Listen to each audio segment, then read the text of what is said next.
Hey there, sleepy wasteland wanderers. Tonight, we're diving into the haunting beauty of the Fallout universe, where broken cities whisper forgotten stories, and every shadow hides a tale of survival. I'll be your guide through these glowing ruins, sharing quiet moments of hope, resilience, and the eerie calm of a world long gone. Welcome, wanderer of the wasteland, to a quiet meditation on the most unlikely treasure the post-apocalyptic world ever produced. Tonight we trace the full and remarkable story of the bottle cap, that humble disc of stamped aluminum that outlasted governments, survived the death of gold, and became the beating heart of civilization, rebuilt from ash. This is not merely a story about money, it is a story about trust and survival, and the strange, stubborn persistence of human ingenuity, even when the world has offered every reason to abandon hope. So settle in, let the weight of the day dissolve, and allow the story of the cap to carry you gently into the dark. To understand why a bottle cap became the currency of the wasteland, you must first understand what happened to every other form of money when the bombs fell. You must go back to the world that existed before, not the clean, gleaming world of history books and government reassurances, but the exhausted, fracturing, quietly desperate world that America had become by the middle of the 21st century. A world that had been spending itself into ruin for decades, papering over its wounds with the printing of money and the promises of politicians who were themselves running out of things to promise.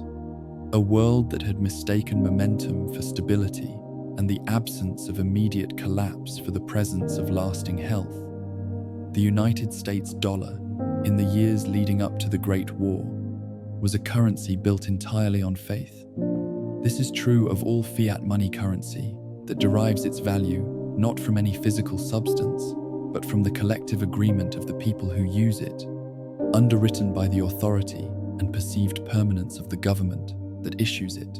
For most of the recorded history of American commerce, this system worked well enough because the government persisted, the authority endured, and the collective agreement held with sufficient resilience to survive the shocks and crises that periodically tested it.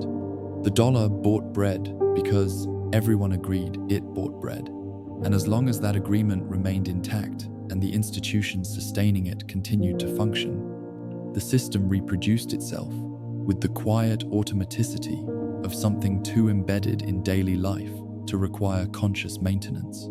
But faith is a fragile thing beneath its surface confidence. It can withstand enormous strain, recessions, foreign wars, political scandals, market panics, and still reconstitute itself around the idea that the institution behind the currency will endure, that tomorrow will resemble today, closely enough that the agreements made today will still be honored tomorrow. What it cannot withstand, as the architects of pre-war America were about to discover at the cost of everything they had built, is the complete and total elimination of the institution itself.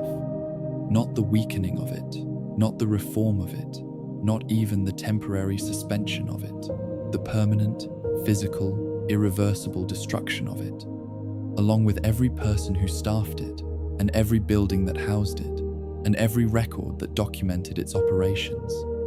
The resource wars that consumed the final decades of the pre-war period did not immediately destroy the dollar. In their early phases, the wars seemed, in certain respects, to invigorate the American economy in the way that wars sometimes do, pumping federal spending into defense industries, creating employment in weapons manufacturing and military logistics, generating the kind of directed economic activity that can temporarily mask underlying structural weakness behind the surface statistics of growth and productivity. The government's printing presses ran harder than they had in years, and for a time, the warmth of that economic activity obscured the cold reality accumulating beneath it. But the resource wars were different from previous conflicts in a way that mattered enormously for the long-term integrity of the currency and the civilization it represented.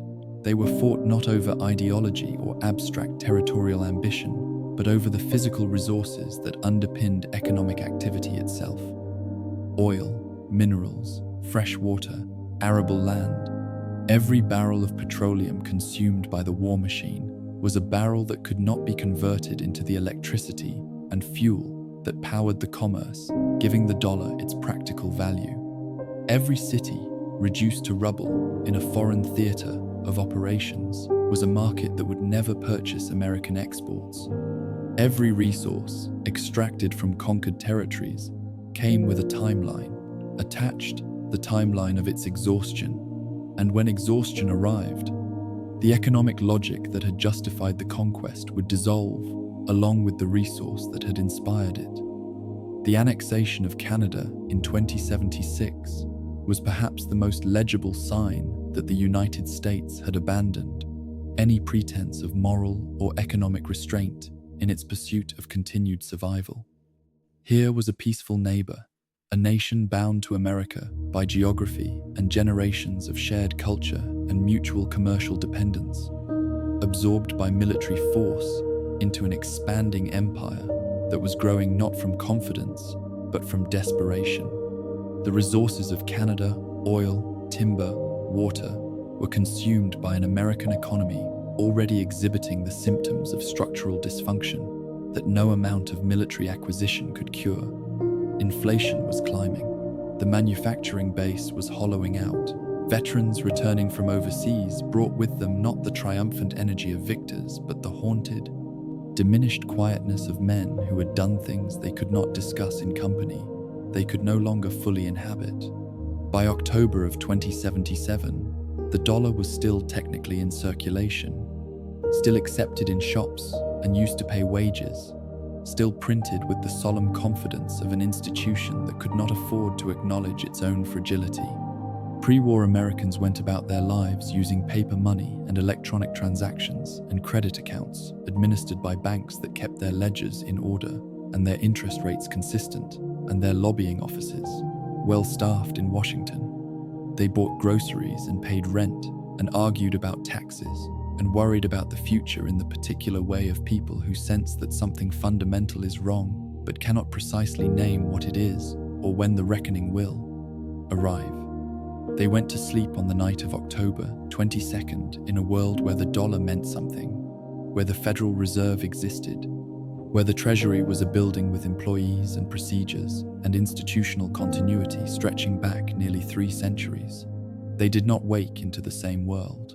On October 23rd, 2077, the bombs fell across every major population center in the United States in a coordinated nuclear exchange that ended in hours what had taken centuries to construct. In an instant, that was also the last instant of the civilization that had produced it. The infrastructure giving the dollar its value ceased to exist. The Federal Reserve was ash. The Treasury was rubble. The banking system that had administered the accounts and processed the transactions and maintained the electronic records of economic life was vaporized, along with the servers that stored its data and the buildings that housed those servers and the cities that had grown up around those buildings over generations of commercial activity.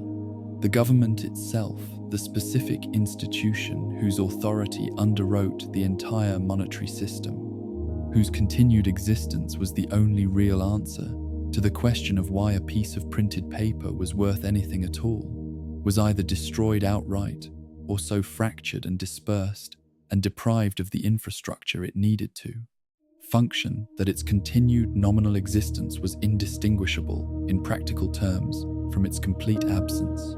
The dollar did not gradually lose value in the aftermath of the Great War in the way that currencies lose value during economic crises incrementally, painfully, with sufficient warning that people can adjust their behavior and seek alternatives before the collapse becomes complete. It lost its value in the same moment that the bombs fell, because the value had never resided in the paper itself, but in the institutional framework the paper represented.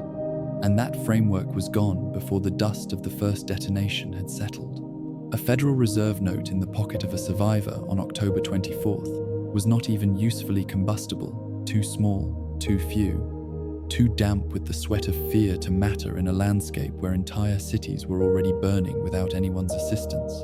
There is something almost philosophically precise about this outcome, though the precision would have been cold comfort to the people living through it. Fiat currency is, stripped to its logical core, a collective agreement, a shared social fiction, maintained by the mutual willingness of enough participants to treat a symbol as a substance.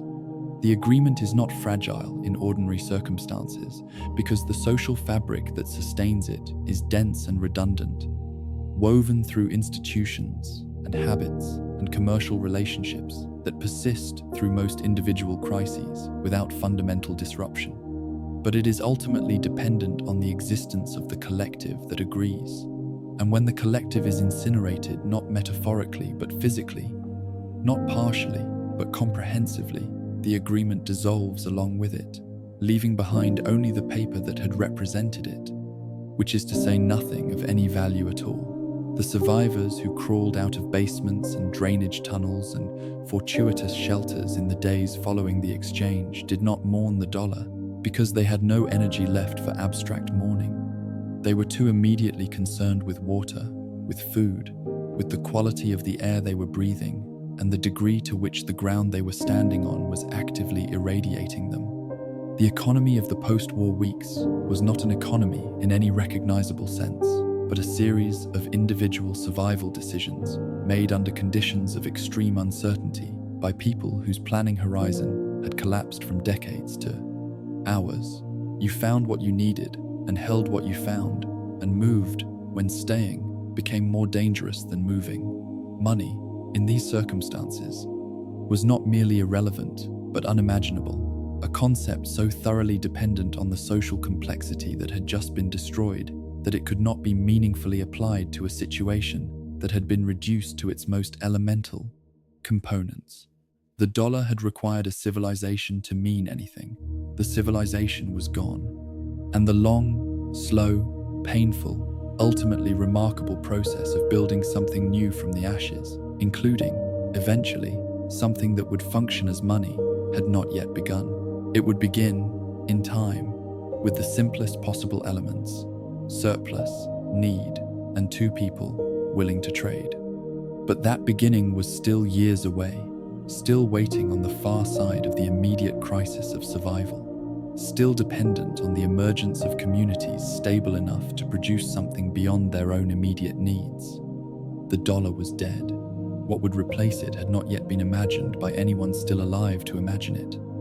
The wasteland that would eventually solve the problem of money was still, in those first terrible weeks, too busy solving the problem of simply remaining alive to turn its attention to anything so abstract as the architecture of exchange.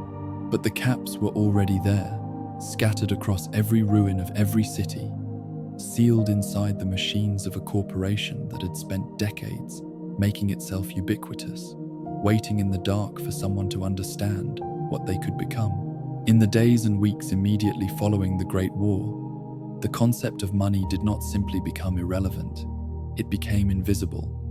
It vanished so completely from the concerns of surviving human beings that it might never have existed at all, might have been nothing more than a peculiar dream that the old world had entertained for a few centuries before waking into the brutal simplicity of existence without infrastructure. The men and women who crawled out of basements and drainage tunnels and fortuitous geological shelters in the days after the bombs fell were not thinking about exchange rates or purchasing power or the integrity of the monetary system. They were thinking about water. They were thinking about the particular quality of silence that had replaced the ambient noise of civilization, the hum of electricity, the distant roar of traffic, the 1,000 mechanical sounds that a living city makes without anyone noticing them until they are gone. They were thinking about whether the air they were breathing was killing them and at what speed, and whether there was anything to be done about it. Money requires a surplus of safety to feel necessary. It requires a world complex enough that you cannot simply take what you need from your immediate surroundings, a world where specialization has progressed far enough that the things you require to sustain your life are being produced by other people in other places. In the weeks after October 23rd, 2077, that complexity had been reduced to something approaching zero. The supply chains that had moved food from farms to processing plants to distribution centers to grocery shelves had been severed at every link simultaneously. The manufacturing networks that had produced the goods people needed medicine, tools, clothing, shelter, materials were gone. The services that had kept modern life functioning, from waste management to telecommunications to electrical generation, had ceased to exist in any organized form. What remained was the raw material of survival, the canned food that happened to be sheltered from blast damage, the ammunition that happened to be stored in a location that didn't become a crater, the water that could be found in sealed containers or coaxed from the ground before radiation rendered it lethally contaminated. In this environment, the only meaningful transactions were acts of desperation or violence. You took what you could find, defended what you had taken, and traded nothing because trading implied a stability of circumstance that did not exist.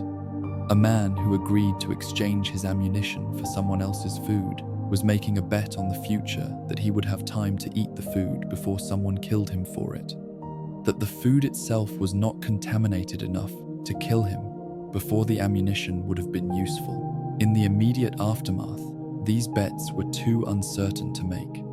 People held what they had and moved fast and trusted no one they did not know personally, and sometimes not even them. This period of raw, unmediated survival lasted for different amounts of time in different places.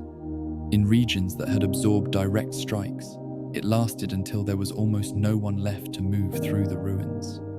In areas further from the primary targets, in the rural stretches between cities, and in the mountain regions where fallout was thinner and the blast effects had not reached, it lasted a matter of months, brutal, formative months during which the survivors learned things about themselves and about human nature that no comfortable pre-war life could have taught them.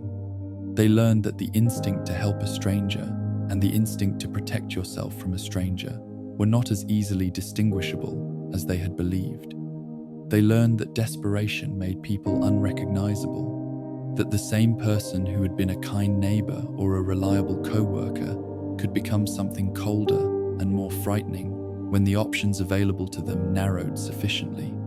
They learned that survival, taken seriously, was a full-time occupation that left almost no room for anything else. But human beings are social creatures in a way that goes deeper than preference or culture. The drive toward community is not merely a civilizational habit that can be discarded under pressure. It is a survival strategy encoded across millennia of evolution, the recognition by organisms too physically unimpressive to survive alone that cooperation multiplied their chances of seeing another season. And so, gradually, unevenly, with many false starts and many betrayals, the survivors of the Great War began to find each other. They formed small clusters around shared resources, a reliable water source, a defensible building, a stretch of soil that produced something edible. They established rules, however informal, about how those resources would be managed and distributed. They began the slow, difficult work of learning to trust again. As these small communities stabilized and their members survived long enough to become specialists rather than generalists, something remarkable began to happen. Surplus emerged. Not abundance. Abundance was decades or generations away, if it was coming at all, but the modest, precious surplus of a community organized well enough that not every member needed to spend every hour of every day securing their own immediate needs. A skilled hunter brought in more meat than he and his family could consume. A scavenger with a talent for navigation returned from ruins with mechanical components that her settlement had no immediate use for. A farmer, working a small plot of relatively uncontaminated soil, produced a crop that exceeded what the immediate community required. And surplus, wherever it appears in human history, creates the preconditions for trade. The first trades in the post-war wasteland were the simplest possible expression of economic logic. You have what I need. I have what you need. We are both better off after the exchange than before it. A community that had accumulated more ammunition than it could effectively use traded a portion of its stockpile to a neighboring settlement that had food to spare. A scavenger who had pulled a working medical kit from the ruins of a pre-war pharmacy traded it to a community that had been dealing with infected wounds for weeks in exchange for enough clean water to last a month. These were not sophisticated transactions. They did not require contracts or intermediaries or any of the institutional apparatus that pre-war commerce had depended upon. They required only the simultaneous presence of two parties with compatible surpluses and compatible needs. This system, if it can be called a system, which implies more organization than it actually possessed, is what economists call barter. And it is the most ancient form of trade that human beings have practiced. It predates money by thousands of years, predates writing, predates the wheel. It is commerce in its most elemental form, and in the wasteland of the post-war decades, it served the purpose it had always served. It allowed two people to exchange surplus for surplus, and both go home better provisioned than they had arrived. For small communities with simple needs and limited trading partners, it worked well enough. But barter carries within it the seeds of its own limitation, and those limitations become apparent with a precision that is almost mathematical as communities grow larger and the variety of goods in circulation increases. The problem that economists have given the deceptively simple name of the double coincidence of wants is, in practice, a constraint so severe that it effectively places a ceiling on the complexity of trade that a barter economy can support. To complete a transaction, both parties must want exactly what the other has to offer, at the same time, in quantities that are mutually agreeable. In a world of two trading partners, this is a manageable challenge. In a world of 20 or 200 or 2,000, it becomes an exercise in frustration that consumes enormous amounts of time and energy that could otherwise be spent on productive activity. Imagine the farmer in the post-war California wasteland who has grown a surplus of mut fruit and needs a new hunting knife. To complete this transaction through barter, she must find someone who has a hunting knife and wants mute fruit, specifically, rather than any of the dozens of other goods that might be circulating in her community. If the local knife maker has just traded for a large supply of mut fruit from another farmer and has no immediate need for more, the transaction cannot proceed, however much both parties might, in the abstract, benefit from it. The farmer must either wait until the knife maker's mut fruit supply runs low, find someone with mut fruit needs who has something the knife maker wants in order to construct a chain of trades that eventually results in her obtaining the knife, or simply do without until better circumstances arise. None of these options is satisfying, and all of them impose costs in time, in effort, in the opportunity foregone that accumulate invisibly but persistently across every member of the community. The problem of divisibility compounded this frustration in ways that were particularly acute in the wastelands' early trading economy. Pre-war goods that survived the war were often large, indivisible, and awkward to use as units of exchange. A working combat rifle represented an enormous store of value by wasteland standards. The materials, craftsmanship, and scarcity that made a functioning pre-war weapon precious could not be easily parceled out into smaller units. A farmer who wanted to sell a week's worth of produce for the equivalent of a combat rifle's value could not accept 1/50th of a rifle as payment. The indivisibility of large, valuable items meant that they could only be exchanged in whole unit transactions, which dramatically limited the range of trades they could facilitate. Ammunition, which came in individual rounds, worked better as a medium of exchange precisely because of its divisibility. A single round was a small enough unit to serve as payment for a small service, while a full magazine or a box of 50 represented a larger transaction. But even ammunition had its limits.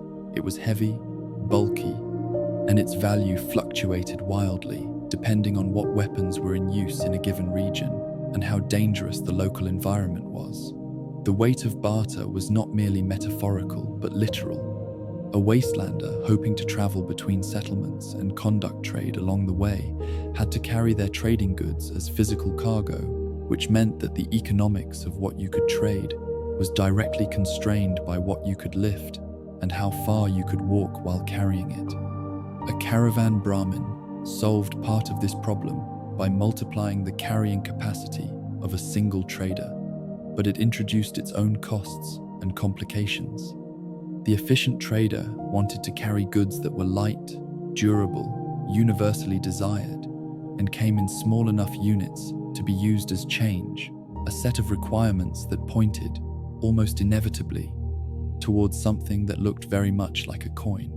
By the time communities across the California wasteland had grown large enough to sustain regular markets and trading routes, perhaps 20 or 30 years into the post-war period, though the timing varied enormously by region, the frustrations of barter had been felt often enough and acutely enough that the people living through them had begun to articulate, at least in practical terms, what they needed. They needed something that everyone would accept.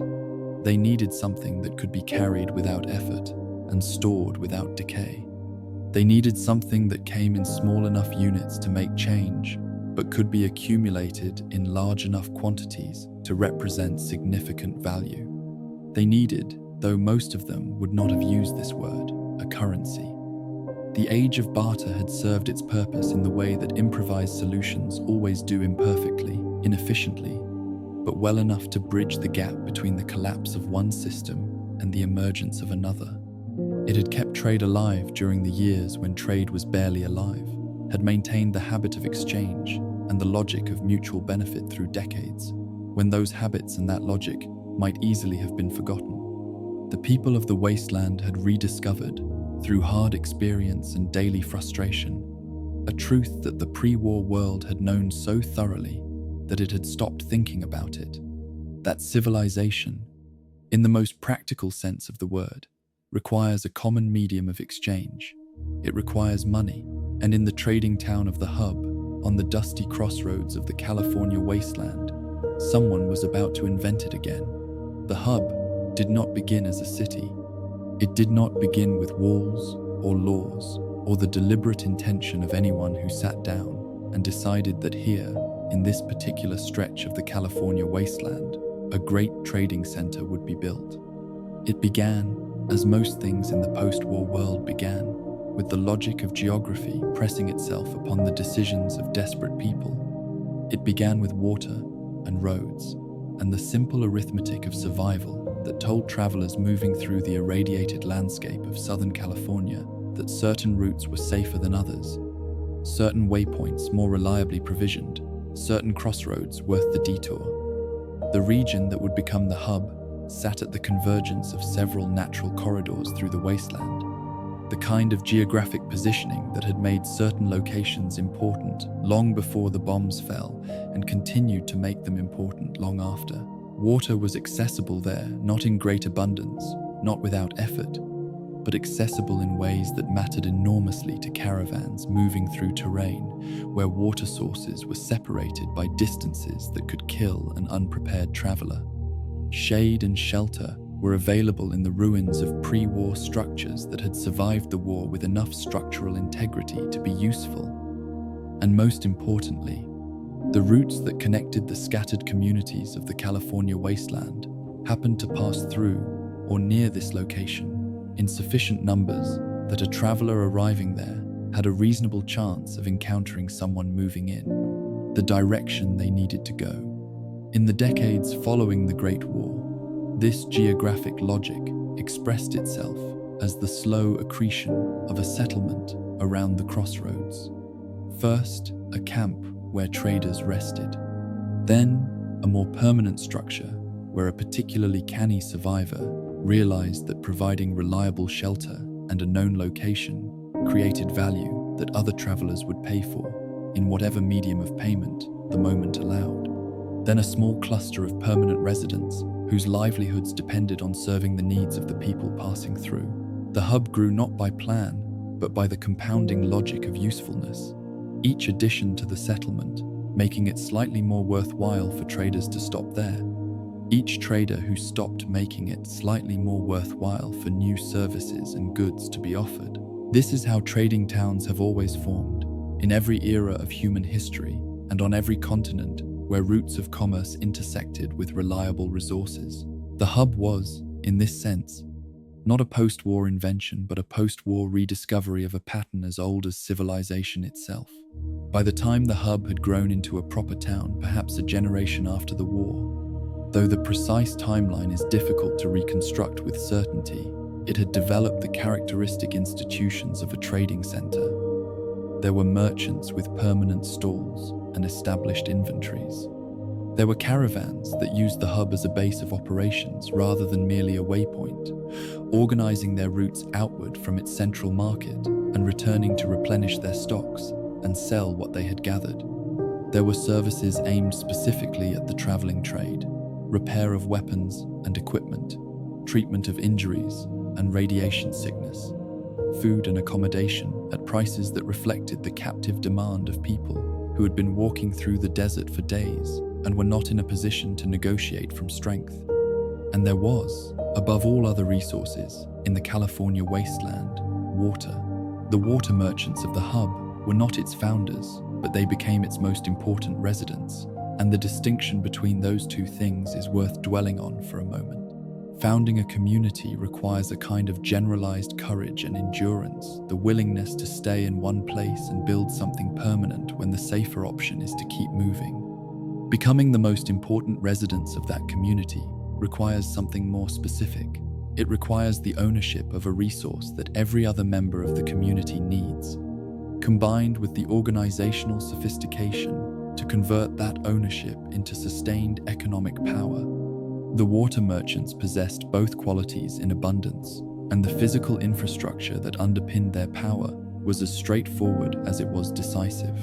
The hub sat above a water table that was accessible, with the right equipment and knowledge, at depths that pre-war drilling technology had already reached. The war had not destroyed the aquifer. It had destroyed the power grid that ran the pumps, the distribution network that moved water from source to consumer, and the institutional knowledge that had managed all of this in the pre-war period. What it had left behind, for those with the expertise to use them, were the physical structures of water, extraction, and purification that had existed before. The wells, the basic filtration systems, the storage tanks, the pumping infrastructure.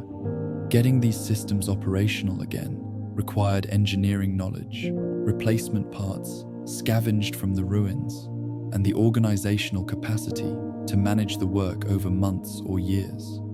The families who accomplished this did not do so out of generosity. They did it because they understood, with the clarity that great entrepreneurs always bring to their best ideas, that control of the water supply in a desert environment was the most valuable possible asset in a post-war economy.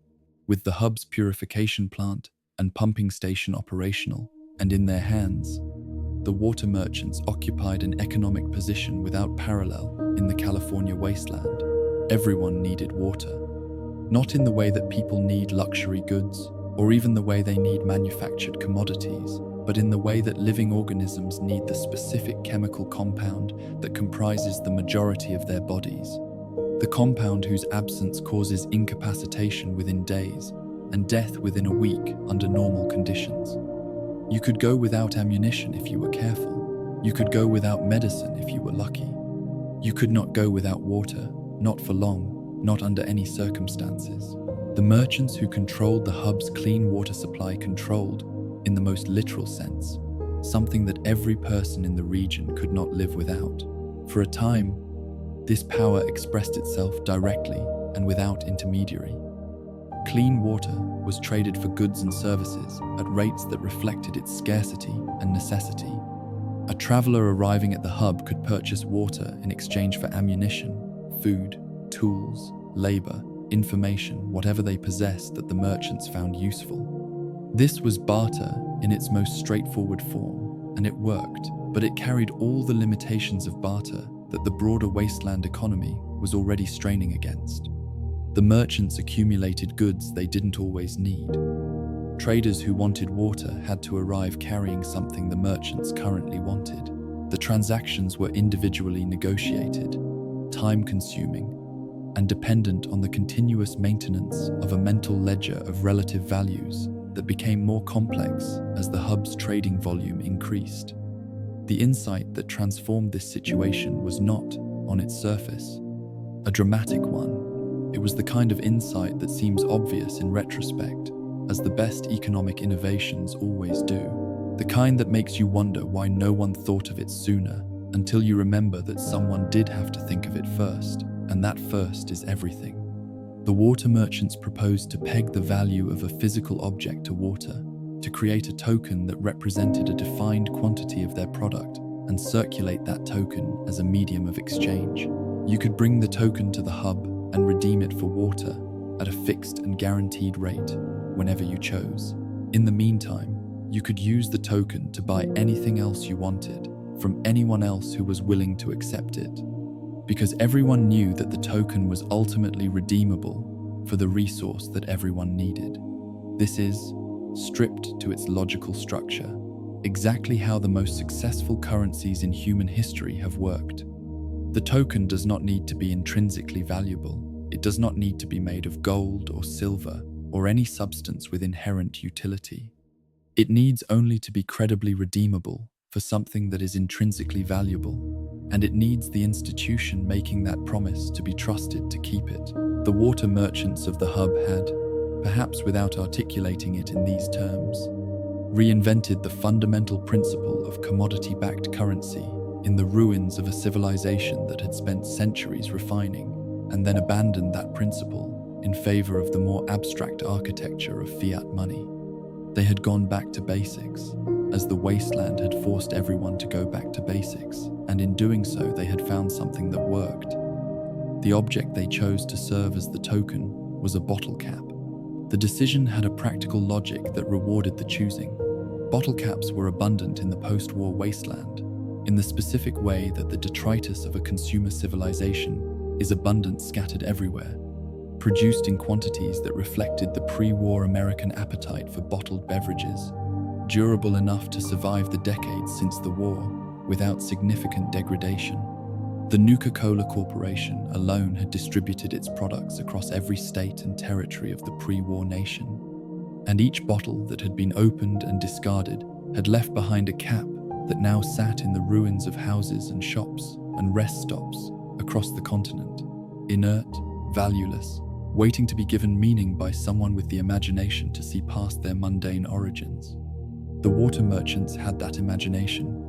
Each cap was declared to be worth a defined quantity of water, the specific amount varying across different accounts and likely evolving over time as the system was refined, but anchored firmly enough in the promise of the merchant families that the exchange rate was understood and trusted by those who dealt with them. If you came to the hub with caps in hand, you could get water. That was the deal. That was the foundation upon which everything else that followed was built. What happened next had the quality of events that seem inevitable only because they worked out so well. The caps began to circulate. Traders who received caps from the hub's merchants in payment for goods found that they could use those same caps to purchase other things at other stalls in the hub's market, because the other merchants there had already internalized the water backing and were willing to accept caps as payment. Travelers who passed through the hub learned the system and carried caps with them when they left, using them to trade at settlements along their route where news of the new currency had arrived with the caravans that preceded them. Each successful use of caps as currency outside the hub made it slightly more rational for the next person to accept them, and the next, and the one after that. The adoption curve was not without friction. There were merchants who refused caps in the early years, who demanded direct barter or would accept only goods they knew they could use. There were communities far from the hub where the water merchant's promise had not yet penetrated, and the redemption guarantee meant nothing to people who had never been to the hub and might never go. There were practical questions about how to carry caps in sufficient quantities, about whether the exchange rate would remain stable, about whether the merchant families could actually honor their commitments at the scale of the growing currency required. But the water merchants were sophisticated enough to understand that the long-term value of their position depended on maintaining the integrity of the system they had created. A currency backed by water was only as strong as the water backing behind it, which meant that the physical infrastructure of the hub's purification and pumping operation had to be maintained, expanded, and defended with the same seriousness that any government would apply to maintaining the gold reserves backing its currency. The merchants invested in their plant. They trained workers to operate and repair it. They defended the hub with enough force to deter the kind of opportunistic raiding that had destroyed so many post-war enterprises before they could mature into something lasting. They understood, in other words, that they were not just running a water business, but administering a monetary system, and that the responsibilities of the latter were far more demanding than those of the former. By the time the events of Fallout's first game unfolded, in 2161, bottle caps had been the dominant currency of the California wasteland for more than 50 years. Generations of wastelanders had grown up in a world where caps were simply money, not because anyone had explained the theoretical foundations of the water backing system to them, but because their parents had accepted caps, and their parents' parents before them, and because the habit of currency, once established, tends to perpetuate itself through the sheer convenience of the alternative. The original backing still existed, the hub's merchant families still honored the exchange rate, and the caps still moved through the economy of the wasteland with the easy, unremarked fluency of objects so thoroughly integrated into daily life that their strangeness has been forgotten entirely. This is the quiet triumph of the hub's water merchants. Not merely that they created a workable currency, but that they created one durable enough to become invisible, ordinary, taken for granted in the way that only truly successful institutions ever are. The bottle cap had ceased to be a token backed by water and had become money in the full sense of the word, a medium so thoroughly embedded in the social fabric of the wasteland that questioning its validity felt as strange and unnecessary as questioning the validity of gravity. It worked because people used it. People used it because it worked. And beneath that self-reinforcing cycle of acceptance, the original promise, clean water, reliably delivered, by merchants who had built their reputation on keeping their word, continued to flow as quietly and steadily as the water through the hub's pumping station, the hidden foundation of everything that rested upon it. It looks like this may be a copy-paste slip. Section 4 was completed in the previous response. Pressing ahead now with Section 5, the perfect coin, why bottle caps work. There is a question buried inside the story of the bottle cap that deserves to be asked slowly and answered carefully, because its answer is less obvious than it appears. The question is not why the water merchants of the hub chose caps as their currency token. The practical availability of caps in the post-war wasteland, their abundance as the discarded byproduct of a pre-war consumer economy, makes that choice comprehensible enough without much additional analysis. The more interesting question is why the caps continued to work. Why, in the decades after the hub system was established, as the currency spread further from its origin point and deeper into regions where the water backing promise was increasingly theoretical, did the cap maintain its position as the wasteland's preferred medium of exchange? Why did traders on the East Coast, thousands of miles from the nearest hub merchant family, accept bottle caps with the same unquestioning confidence as traders in the shadow of the hub's purification plant? Why, when governments rose and fell and gold reserves were destroyed and paper currencies collapsed into worthlessness, did the humble bottle cap endure? The answer lies not in the water backing, important as that was in the early years of the system, but in the physical properties of the cap itself. The water merchants chose well, whether they knew it or not, and the reasons they chose well are worth examining in the kind of careful detail that reveals why some objects become the basis of enduring monetary systems, while others, equally promising in theory, collapse under the pressures of daily economic life. The bottle cap is, when examined against the classical criteria for a functional currency, a remarkably good coin. Not perfect, no currency ever is, but good in ways that matter.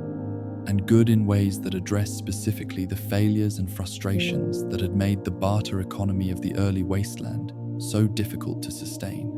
The first criterion that monetary economists have historically applied to candidate currencies is durability.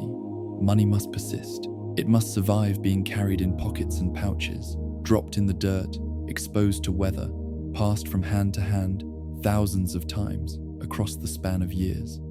Paper fails this test catastrophically, which is why paper money in the pre-war world required the constant printing of new notes to replace those worn out by circulation, a process that depended on the printing infrastructure and institutional management that the Great War had destroyed in an afternoon. Metal coins pass the durability test far better, and bottle caps, stamped from aluminum, pass it exceptionally well. Aluminum does not rust in the way that iron or steel does. It forms a thin oxide layer on its surface that actually protects the underlying metal from further corrosion, making it stable across the temperature extremes and moisture variations of the wasteland environment. A bottle cap recovered from the rubble of a pre-war building 2 centuries after the bombs fell is not meaningfully different from a cap pressed last year. Same weight, same diameter, same structural integrity.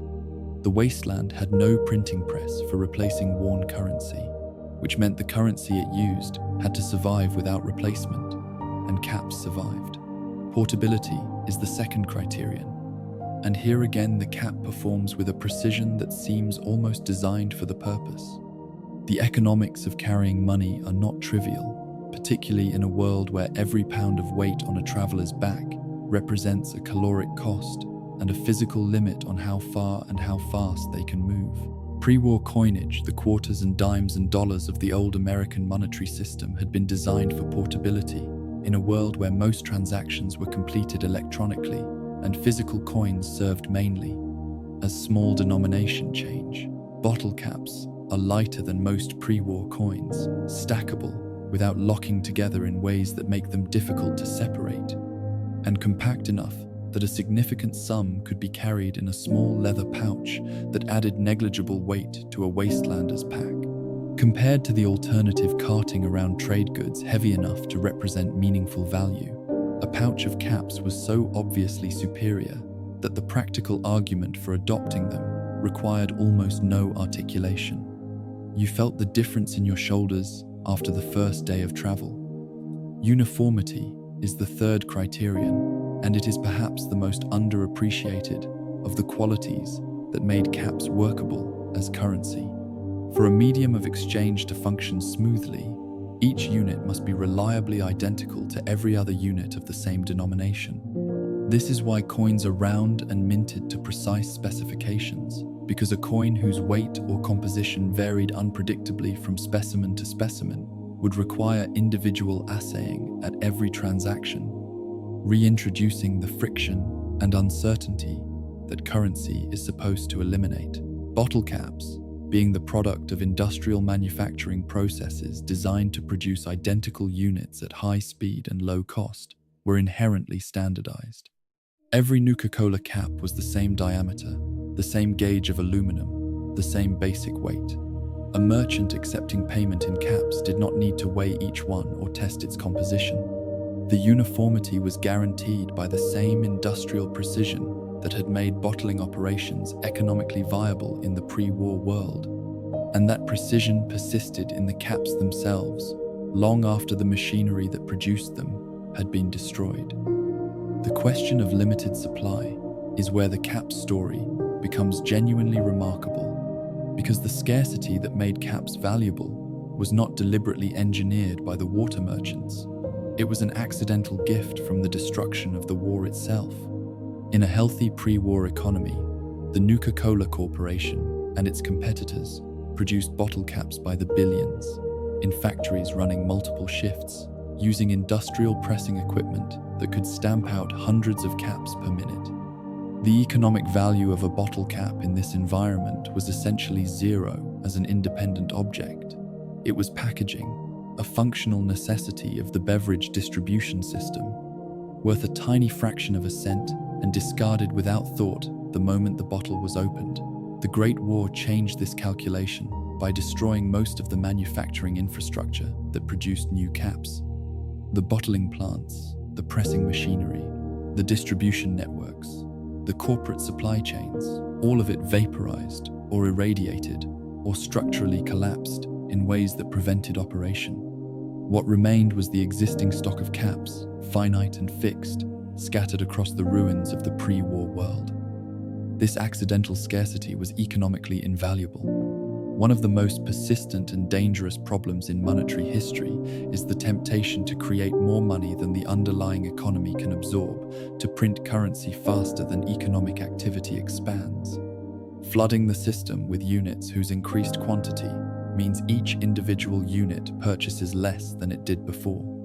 This is inflation, and it had destroyed currencies and economies throughout human history, long before the Great War turned it into an academic concern for a world that no longer had functioning economies to inflate. The bottle cap was, by accident, immune to this particular failure mode, in a way that no deliberately designed currency had ever achieved. You could not print more caps. You could not mine more caps from the ground, or manufacture them from raw materials without industrial equipment that the war had largely eliminated. The supply was, for all practical purposes, within the scale of the early wasteland economy, fixed.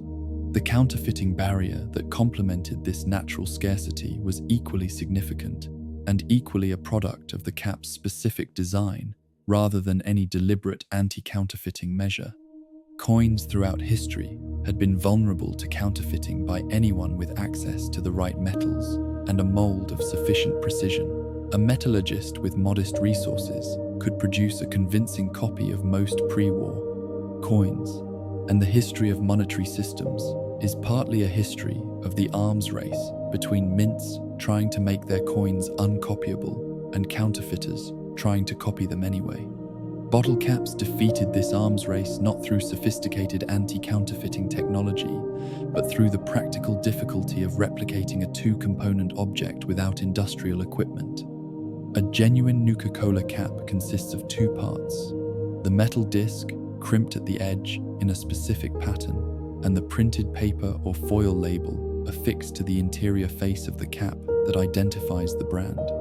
To produce a convincing counterfeit, a forger would need to replicate both the metal pressing and the printed label, with sufficient fidelity to the originals that experienced traders would not notice the difference.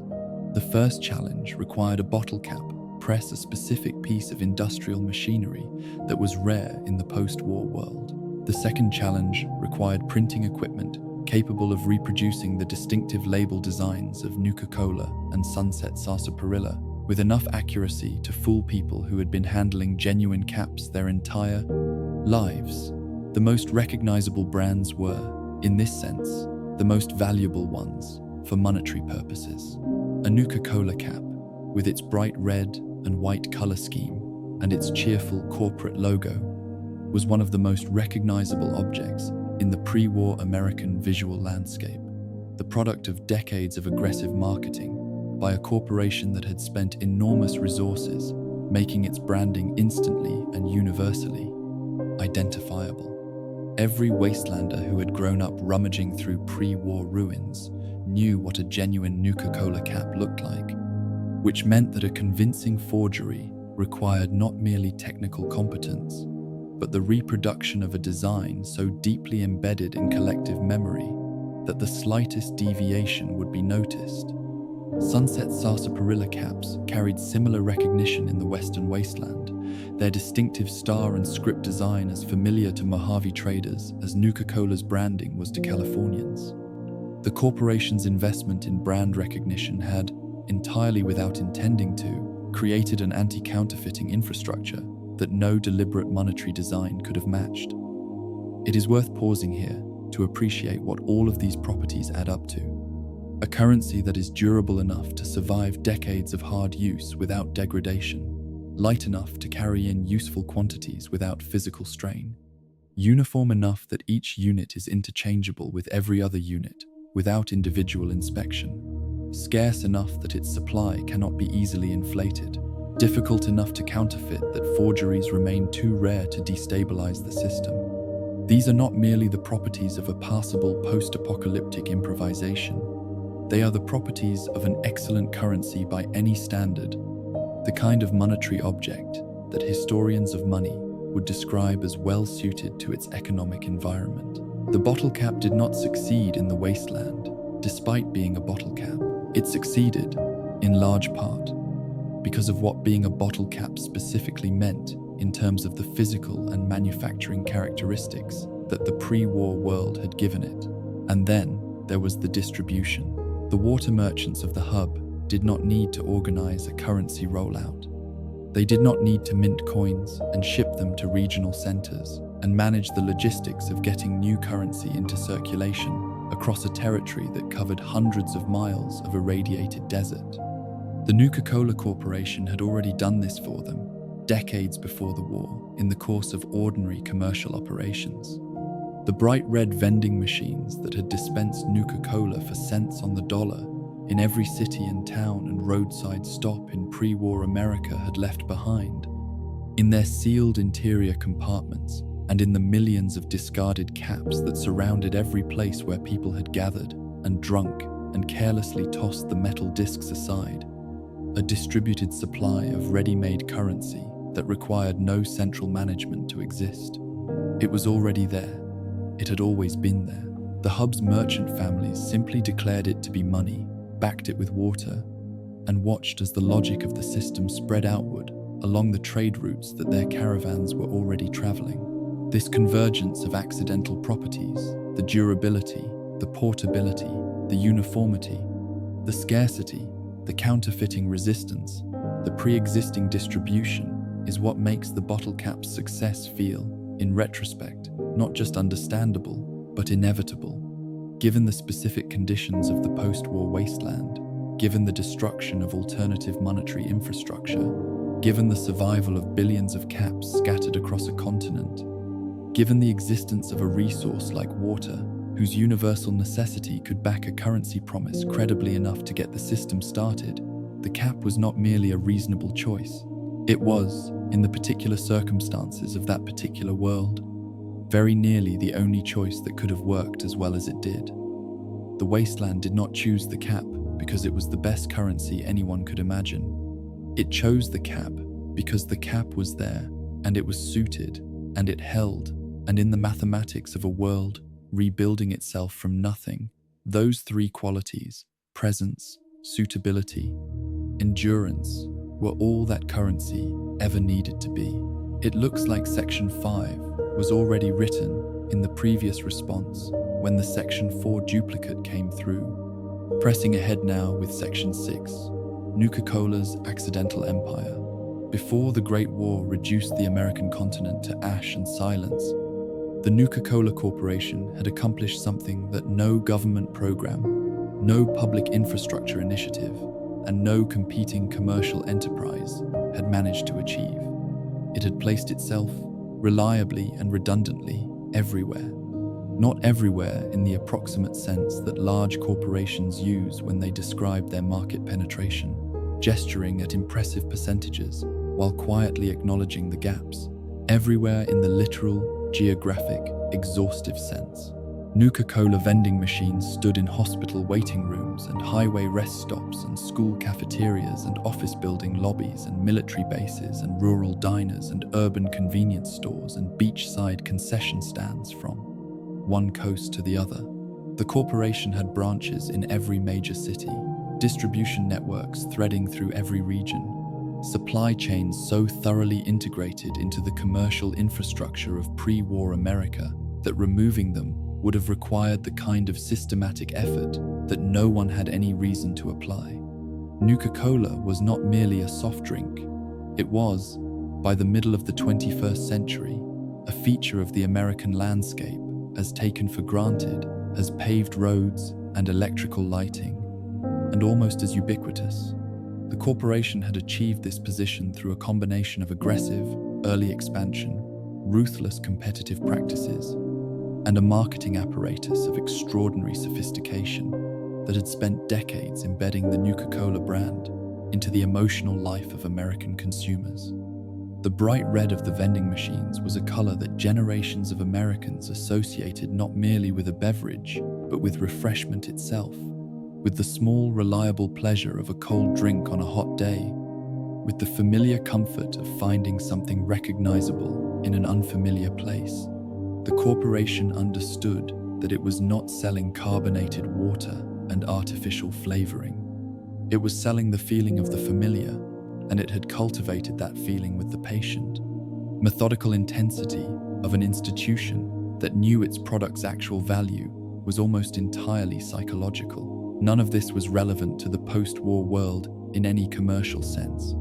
The Nuka-Cola Corporation, as a legal and operational entity, ceased to exist on October 23, 2077, along with every other corporation, every other brand, every other commercial enterprise that had depended on the infrastructure and institutional continuity of the pre-war United States. The executives were dead, the shareholders were dead, the marketing departments and distribution networks and supply chains were gone. What remained were the physical artifacts of the corporation's pre-war existence, the bottles, the signage, the branded merchandise, and most significantly, the vending machines themselves. Sealed and self-contained, and built to a standard of industrial durability that reflected the pre-war expectation that unattended machinery in public spaces would be subjected to abuse and had to be engineered. Accordingly, the vending machines survived the war in numbers that no one had anticipated, because their survival was a product of the same qualities that had made them economically valuable in the first place. They were built of heavy-gauge steel, with sealed internal compartments.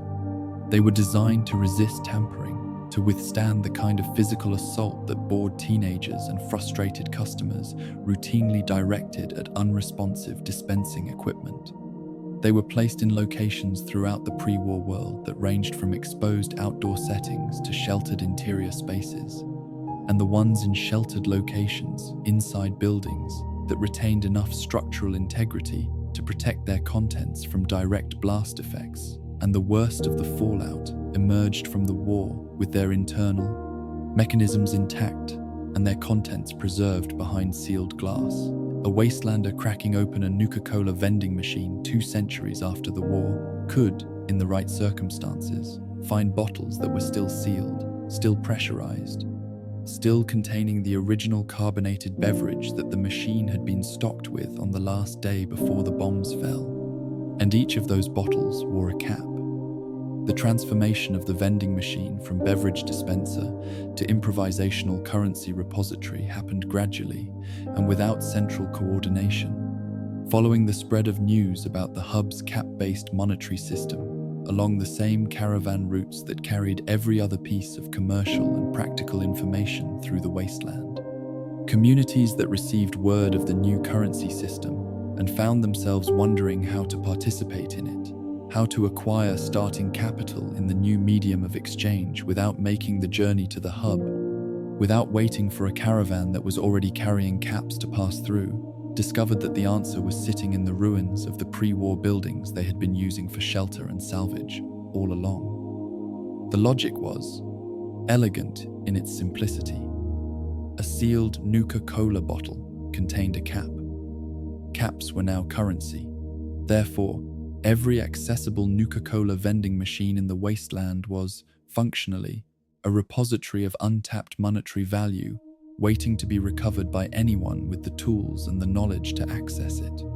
The machines themselves required varying degrees of effort to open. Some had been damaged by the war in ways that compromised their seals and made access straightforward, while others remained functionally intact and required either the pre-war access codes that very few survivors possessed, or the application of enough mechanical force to defeat the door locks.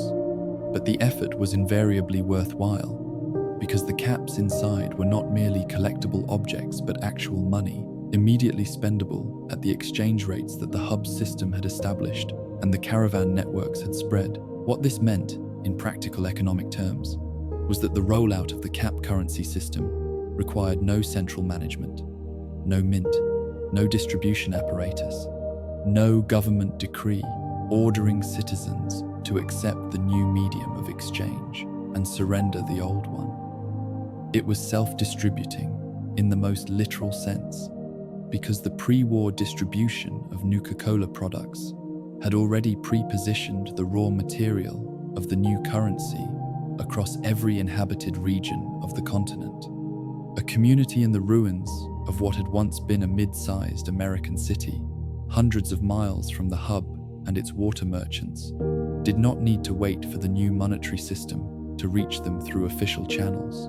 They had only to locate the Nuka-Cola machines that were almost certainly within walking distance, recover the caps from them, and begin participating in the trade networks that were already incorporating cap-denominated pricing.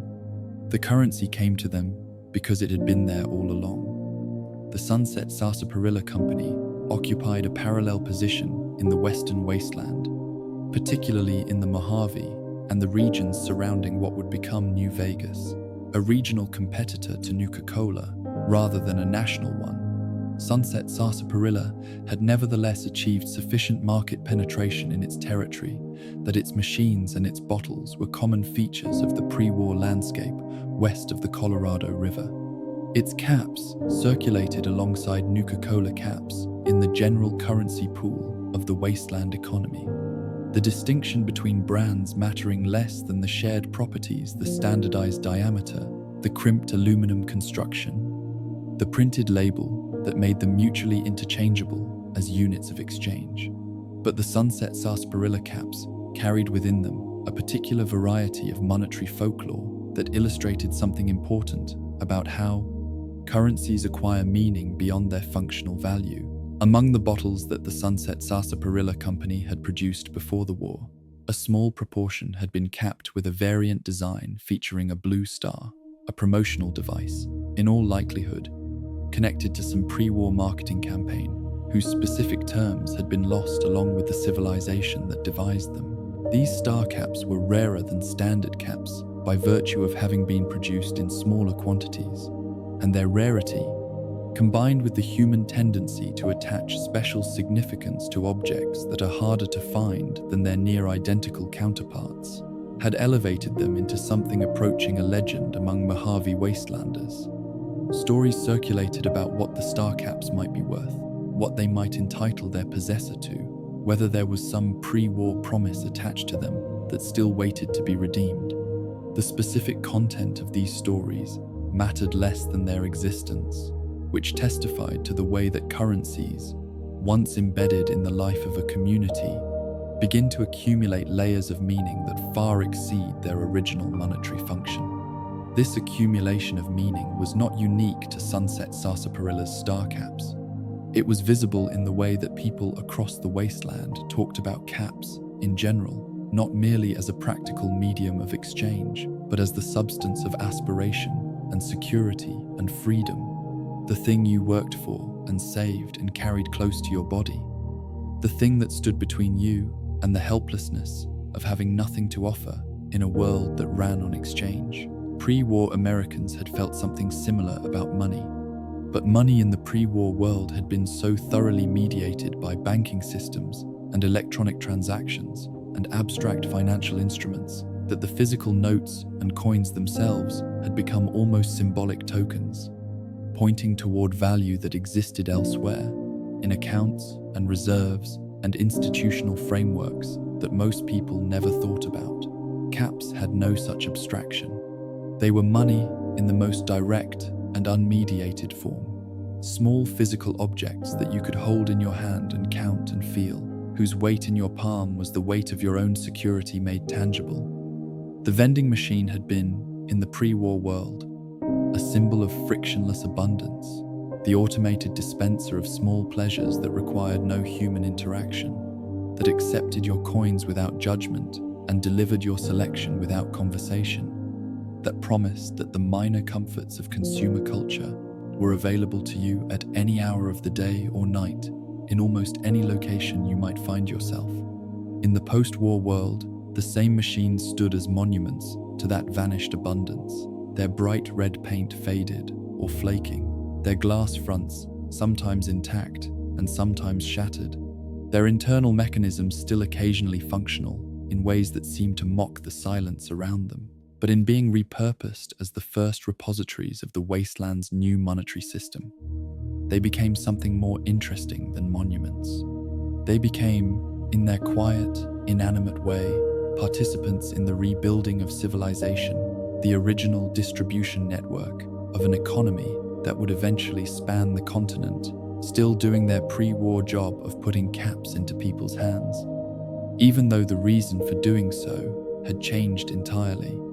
The Nuka-Cola Corporation had built its empire on the premise that people would always want what it was selling. It had been right about that, though not in any sense its executives could have predicted, or its shareholders would have recognized as a return on their investment. The wasteland wanted caps, and the corporation had left caps everywhere.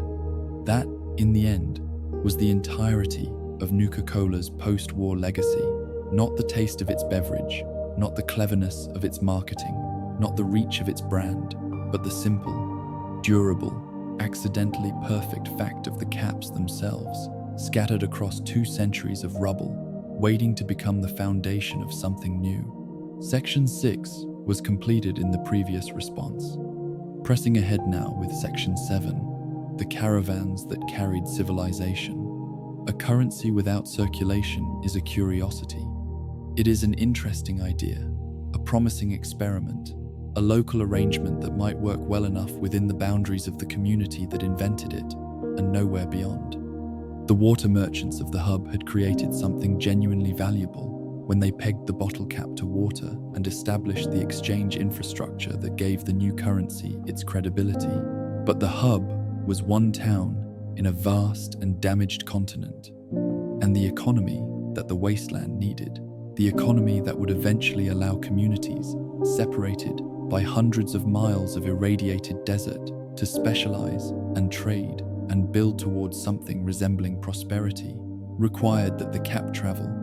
It required human beings willing to carry the currency outward from its origin point, to accept it in payment and offer it as payment in places where its backing was a rumor rather than a direct and verifiable promise, to stake their own commercial reputations on the proposition that a piece of stamped aluminum would be honored as money wherever their routes took them. These were the caravan operators, and their role in the story of the bottle cap is not secondary or supportive, but foundational, as essential to the currency's spread as the water merchant's original insight, because an insight that remains local is only half an idea.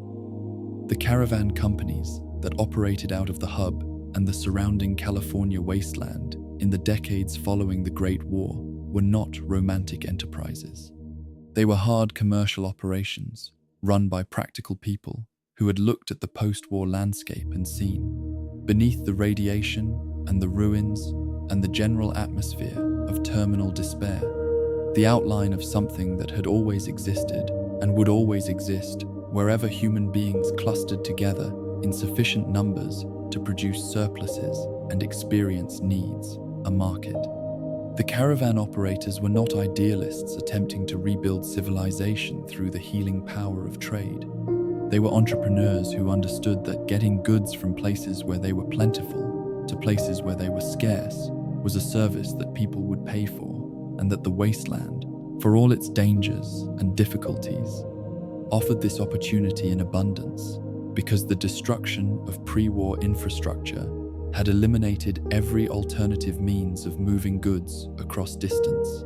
The major caravan companies that emerged from the hub's commercial ecosystem each occupied a slightly different niche in the wasteland's developing trade network, their differences reflecting the specific resources, routes, and relationships that their founders had been positioned to exploit.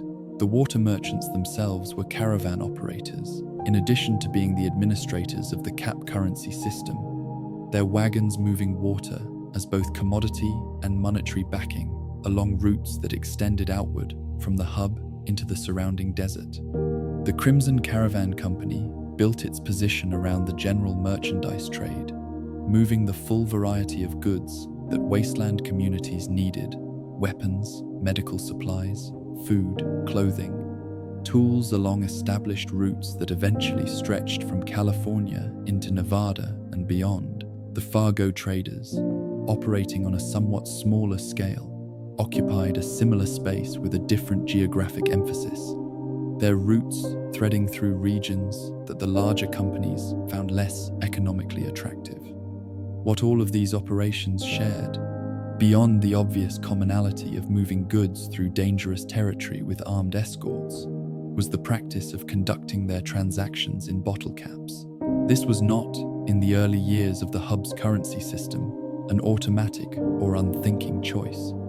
The caravan operators had been conducting trade in the barter economy before the caps arrived, and the transition to a cap-denominated pricing system required the active decision to accept caps, to price their goods in caps, and to carry caps as the medium in which they would settle accounts with the merchants and communities they encountered on their routes.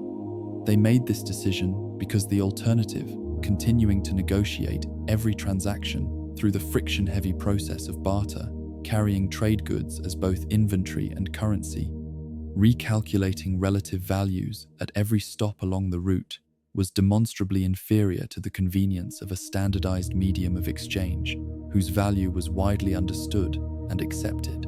The decision of the caravan companies to adopt caps as their operational currency had consequences that extended far beyond their own commercial efficiency.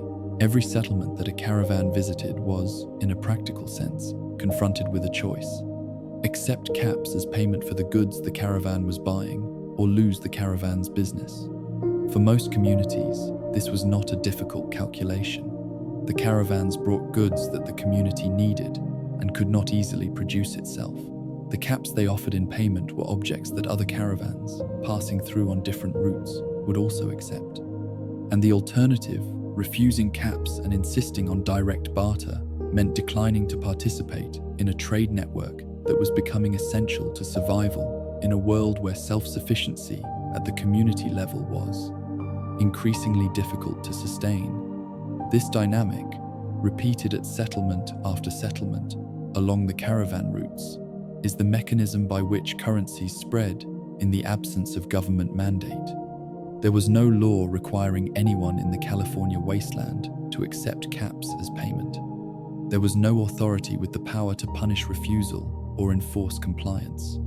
What there was instead was the quiet, persistent logic of network effects, the mounting practical cost of being the one community, the one merchant, the one trader who declined to participate in the system that everyone else was using. Currency adoption, in this sense, is less a matter of persuasion than of accumulating inconvenience, each refusal becoming slightly more costly than the last, as the network around the holdout grows denser and more interconnected. The routes that the caravan companies traveled were not arbitrary. They followed the logic of geography and resource distribution that had shaped human movement through this landscape long before the war. The passes through mountain ranges that reduced the exposure to open terrain, the waypoints where water could be reliably obtained, the corridors between population centers that offered both customers for trade goods and some measure of collective security against the raiders and hostile wildlife that made solo travel through the wasteland genuinely dangerous. These routes were, in many cases, the descendants of pre-war roads and highways, repurposed rather than rebuilt, their asphalt surfaces crumbling and buckled, but still broadly navigable by determined travelers with appropriate equipment. The Brahmin that pulled the caravan wagons were as essential to the operation as the guards who protected them or the merchants who managed the trading. These two-headed bovine mutants, products of the same radiation exposure that had transformed so much of the wasteland's biology into something that would have been unrecognizable to a pre-war observer, proved remarkably well suited to the demands of post-war draft labor. They were large enough to pull substantial loads, hardy enough to tolerate the temperature extremes and marginal forage conditions of the wasteland, and docile enough to manage, despite the general atmosphere of danger and unpredictability that surrounded caravan operations. Their mutation had not compromised their utility, but in some respects enhanced it. the second head providing redundant biological function that made them more resistant to certain types of injury and illness. The wastelander looking at a Brahmin and seeing a grotesque reminder of nuclear devastation was also looking at the engine of the wasteland economy, the physical mechanism by which goods moved from surplus to scarcity and caps flowed in the opposite direction. As the caravan networks expanded and matured, extending their reach further from the hub into territories that had previously been economically isolated, something important happened to the cap's relationship with the water backing that had originally given it value. In regions close to the hub, the backing was tangible and direct. A trader who accumulated caps could, if they chose, make the journey to the hub and redeem them for water at the established exchange rate. The backing was not merely theoretical, but practically exercisable, and its existence provided the rational foundation for accepting caps from strangers who might otherwise have been viewed with suspicion. But as the routes extended eastward and northward, into territories where the hub was days or weeks of hard travel away, the redemption option became increasingly hypothetical. A merchant in what would eventually become the Mojave wasteland, or in the ruins of a city in the Colorado region, was not in a position to make regular redemption trips to California. The water backing existed, but its practical value to them was limited. What replaced the direct backing, as the currency spread beyond the reach of its origin infrastructure, was something more durable and in some ways more powerful: tradition. The cap worked in the Mojave because caravans from California brought it there and priced their goods in it. It worked in the ruins of Denver because traders who had learned it from Californian contacts passed the habit eastward along the same logic of network effects that had spread it through California in the first place. By the time caps arrived in the capital wasteland and the Commonwealth, thousands of miles from the hub, separated from it by mountain ranges and river systems, and the full breadth of a continent, there was no meaningful connection to the water backing at all. Caps functioned in those distant regions purely because everyone agreed that they did, because the habit of their use had preceded any individual trader's decision to accept or refuse them, because the network of commerce in which those traders participated ran on caps, and participation required acceptance. This eastward spread of the cap tells us something important about the nature of monetary systems that the pre-war world had sometimes forgotten in its sophistication. A currency does not require institutional backing to function, though backing helps enormously in the early stages of adoption. What it requires, at the most fundamental level, is the widespread expectation that it will be accepted. Once that expectation is established firmly enough, it becomes self-sustaining, because each acceptance reinforces the expectation that justifies the next acceptance. The caravans that carried caps from the hub eastward were not merely transporting a currency, they were transporting an expectation, seeding it in community after community along their routes, allowing it to take root and reproduce through the natural social mechanisms by which commercial habits spread among people who trade with each other.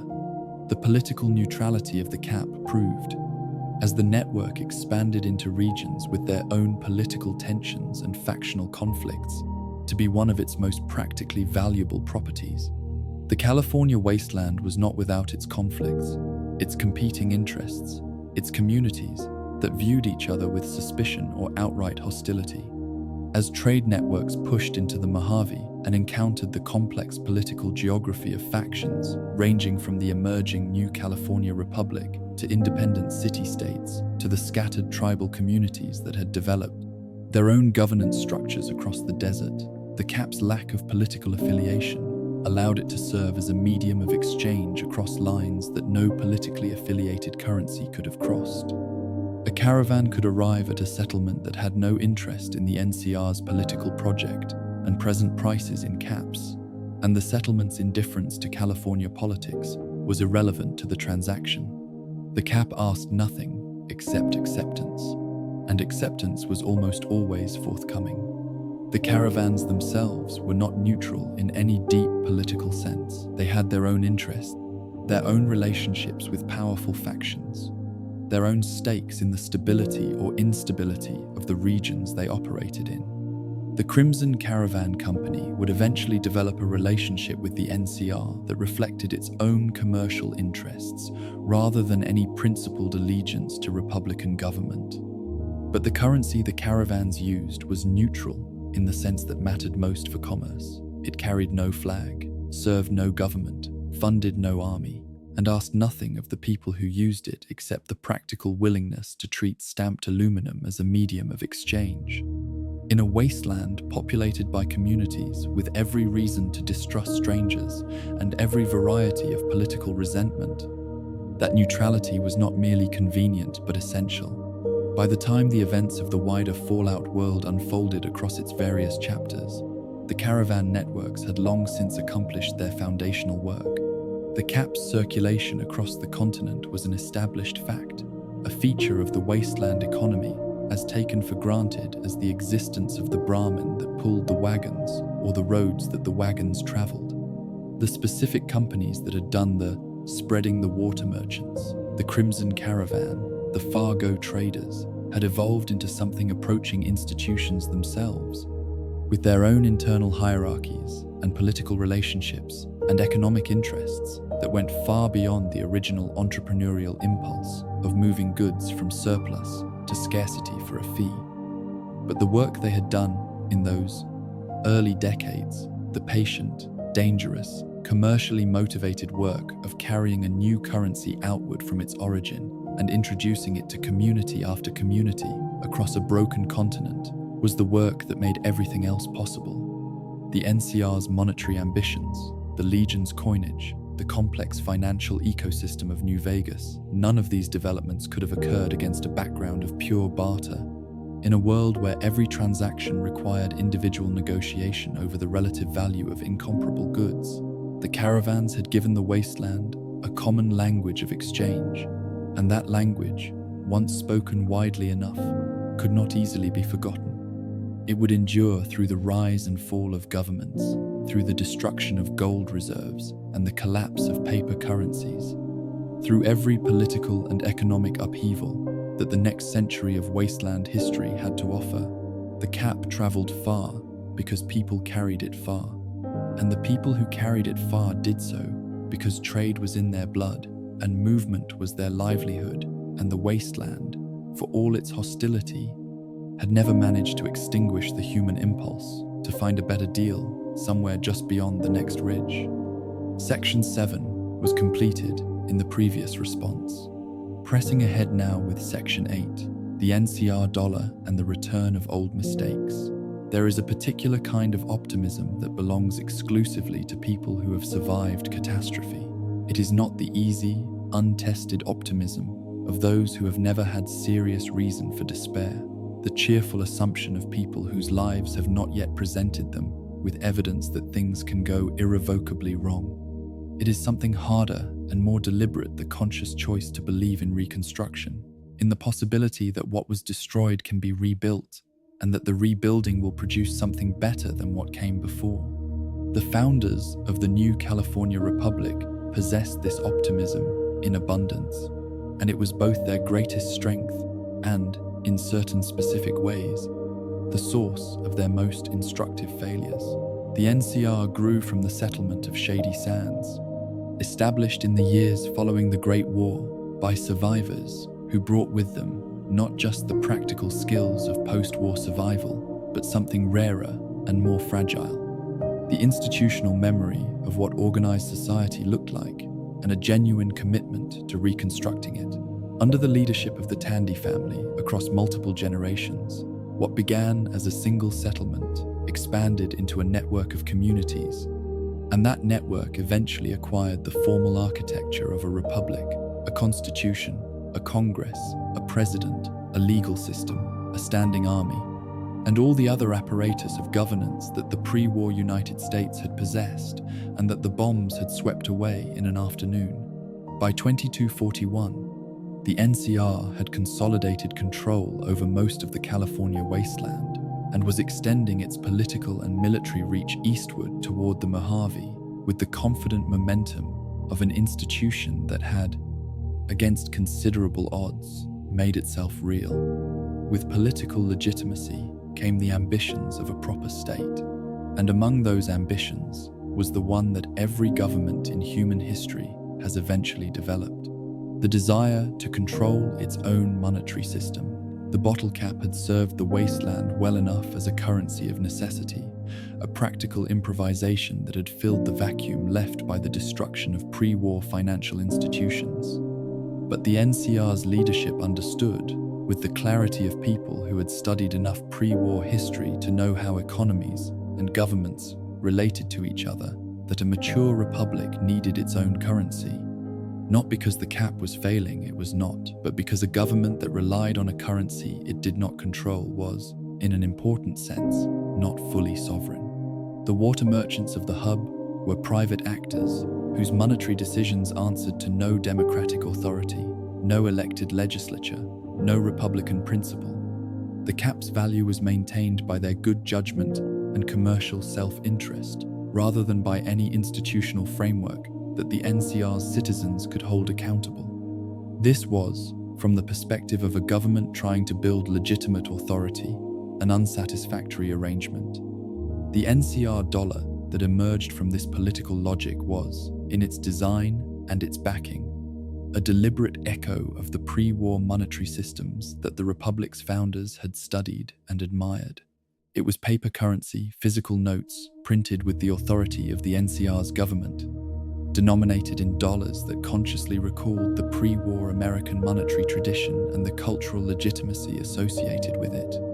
And it was backed, crucially, not by the promise of a private merchant family, but by something that the pre-war world had used as the foundation of monetary credibility for centuries: gold.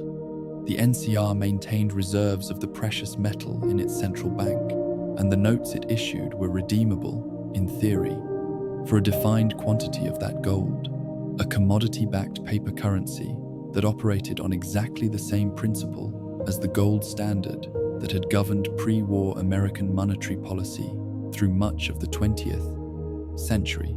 The appeal of this arrangement within NCR territory was genuine and not merely propagandistic. Gold has served as a monetary backing across human civilizations for reasons that are not arbitrary.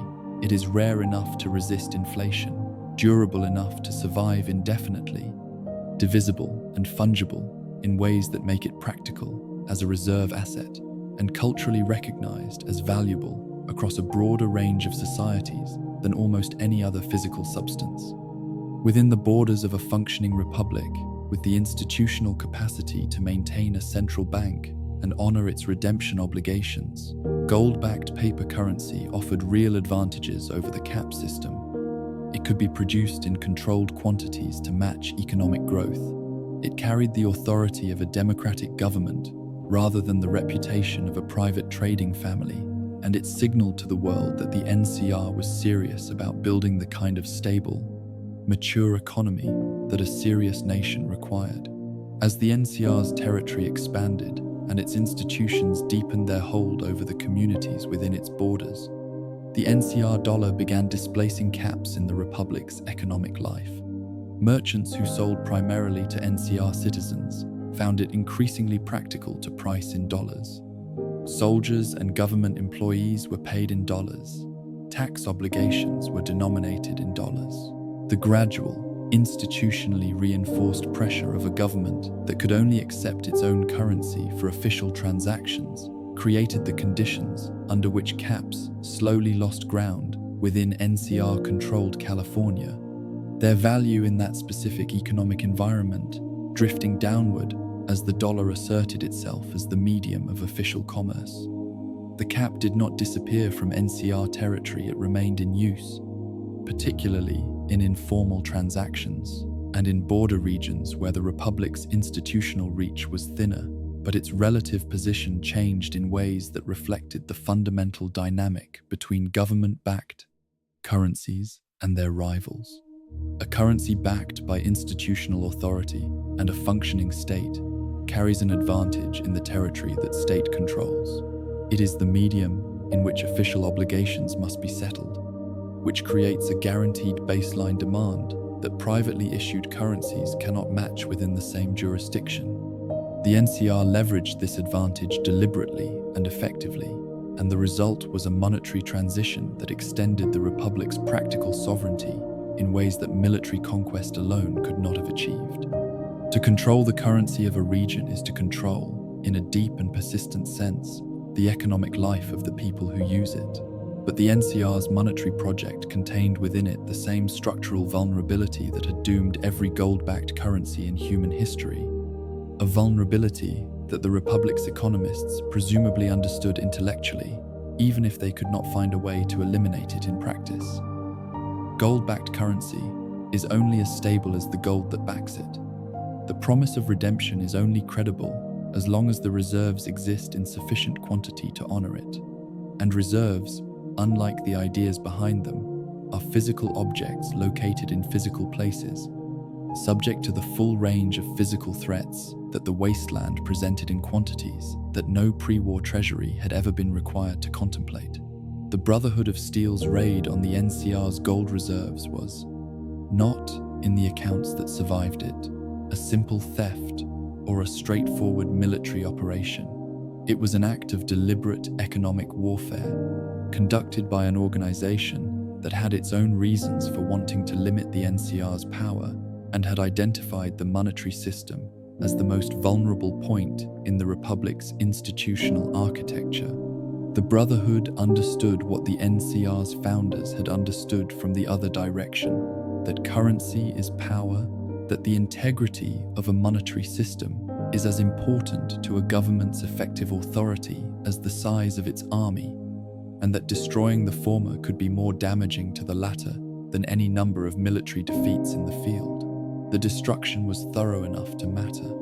The gold was gone, and with it went the credibility of the redemption promise that gave the NCR dollar its claim to value beyond the government's word. What remained after the raid was a paper currency, backed not by a physical commodity, but by institutional faith alone, fiat money in its purest and most precarious form, dependent entirely on the continuing trust of the people who used it in the government that issued it, with no material reserve to anchor that trust against the doubts that political and military setbacks inevitably generated. The inflation that followed the raid unfolded with the grim predictability of a process that had been described in economics texts for centuries and experienced by every civilization that had ever made the mistake of separating its currency from its material backing under conditions of institutional stress. Merchants who had priced their goods in NCR dollars began adjusting those prices upward, not because the goods themselves had become more valuable, but because each dollar was now less trustworthy as a store of value, its purchasing power eroding as confidence in the issuing government declined. A trader in the Mojave who accepted NCR paper for a transaction on Monday found that by Friday the same notes bought measurably less than they had at the beginning of the week. The rational response to demand more dollars for the same goods, to discount paper against harder assets, to prefer currencies whose value did not depend on the continued competence and solvency of a government under military and political pressure, was adopted with the speed that markets always apply to the recognition of deteriorating value. Veterans of the NCR's military campaigns found themselves in the particularly cruel position of having served in exchange for a currency that was visibly losing its value by the time they were in a position to spend it. A soldier who had accumulated savings in NCR dollars through years of service discovered that the purchasing power of those savings was declining in ways that felt like a retroactive reduction in the wages she had been promised. This experience, the specific injury of watching money you worked for become worth less through no action of your own, generated the kind of resentment that institutions find difficult to manage, because it is both legitimate and resistant to the usual rhetorical remedies of political reassurance. Through all of this, the bottle cap watched and waited and continued to work. It had not gone away during the years of the NCR dollar's dominance. It had merely retreated from official economic life in the Republic's core territories. surviving in the informal economy and the frontier regions that the Republic's institutions touched lightly.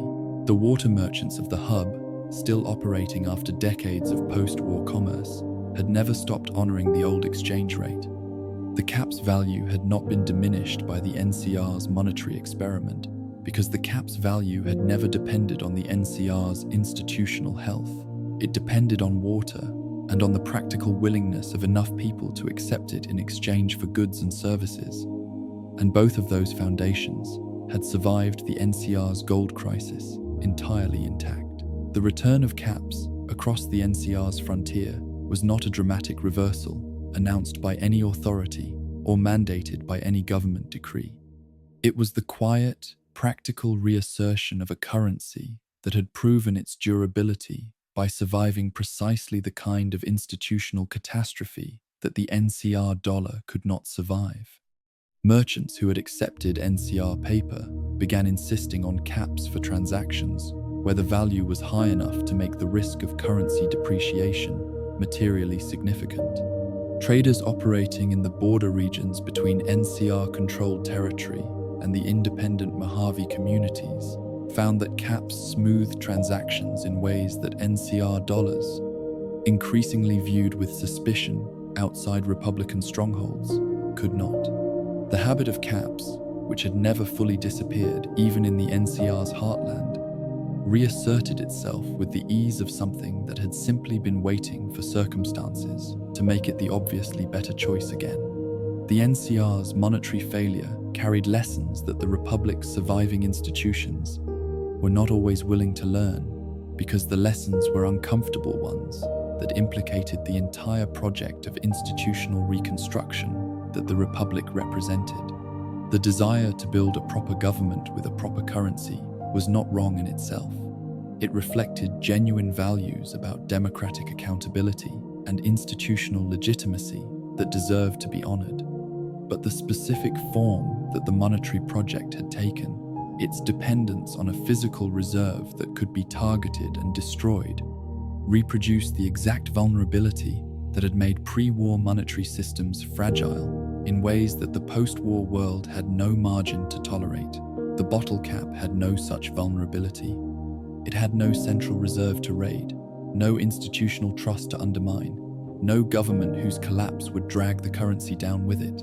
It was distributed, resilient, and stubbornly independent of every political arrangement that tried to displace it. The NCR had looked at the cap and seen a primitive relic of the immediate post-war period, a makeshift solution that a serious republic should outgrow. The cap had looked back, if objects can be said to look, with the patience of something that had already outlasted one civilization and was entirely prepared to outlast another. Section 8 was completed in the previous response. Pressing ahead now with Section 9, the Brotherhood's raid and the fall of gold. To understand what the Brotherhood of Steel did to the NCR's monetary system and why they did it, requires understanding something about the Brotherhood that its reputation for technological hoarding and military insularity tends to obscure. The Brotherhood of Steel was not, at its core, a simple organization. It had begun as a splinter faction of the pre-war United States Army, founded in the final days before the bombs fell by a marsh officer named Roger Maxson, who had witnessed enough of what his government was doing with advanced technology to conclude that the institutions entrusted with that technology could not be trusted to manage it responsibly. His solution was not to destroy the technology, but to remove it from the reach of those institutions and place it in the custody of an organization bound by its own internal code, a military brotherhood that would preserve, regulate access to dangerous knowledge rather than allowing it to be exploited by governments whose priorities were, in Maxson's judgment, fatally compromised by short-term political calculation. This founding philosophy, whatever its merits as a response to the specific circumstances of 2077, carried within it a disposition toward established governments that shaped the Brotherhood's behavior across the following 2 centuries with remarkable consistency. The Brotherhood did not, as a matter of principle, cooperate with governments that sought to expand their power through means the Brotherhood considered dangerous or illegitimate, and the NCR, by the time its monetary ambitions had fully expressed themselves, had become exactly the kind of expansionist government that the Brotherhood's foundational instincts regarded with deep suspicion, a republic extending its reach across the wasteland, incorporating communities into its political and economic orbit, building the institutional architecture of a pre-war state with what the Brotherhood's leadership considered insufficient regard for the lessons that the pre-war state's collapse ought to have taught. The decision to target the NCR's gold reserves was therefore not a random act of opportunistic destruction, but a calculated strategic intervention, chosen because it would deliver maximum damage to the Republic's power with minimum expenditure of the Brotherhood's own limited military resources. The Brotherhood in the California wasteland was not a large organization. It was a disciplined and technologically sophisticated one, capable of conducting operations that much larger forces could not match, but not capable of defeating the NCR in a sustained conventional military campaign. What it could do, and what its leadership chose to do, was strike at the specific point where the NCR's institutional architecture was most vulnerable. The physical reserves whose existence made the Republic's monetary promises credible, and whose destruction would make those promises meaningless. The raid itself, in the accounts that have survived it, was executed with the precision that characterized Brotherhood military operations at their most effective. The target was the NCR's gold repository, the physical vault where the precious metal that backed the Republic's paper currency was stored. The Brotherhood's power armor and energy weapons gave its strike teams capabilities that the NCR's conventional defensive forces were not equipped to counter effectively in the confined spaces and close quarters conditions that a raid on a fortified installation required. The defensive garrison was overwhelmed with the efficiency of an operation that had been planned against a specific vulnerability by people who had studied that vulnerability carefully before committing to action. The gold was destroyed rather than stolen, and this choice is worth examining because it reveals the operation's true purpose with unusual clarity. A theft would have transferred the resource from one party to another, enriching the Brotherhood while impoverishing the NCR, a straightforward zero-sum redistribution that would have had obvious material benefits for the thieves. Destruction served a different, and in some ways more radical purpose. It did not transfer the gold's value, but eliminated it from the economic equation entirely, denying it to the NCR without capturing it for the Brotherhood. This was not the logic of bandits or opportunists, but of strategists who wanted not to possess the NCR's monetary foundation, but to remove it from the board entirely, to ensure that the Republic could not rebuild the same system, even if it survived the immediate damage.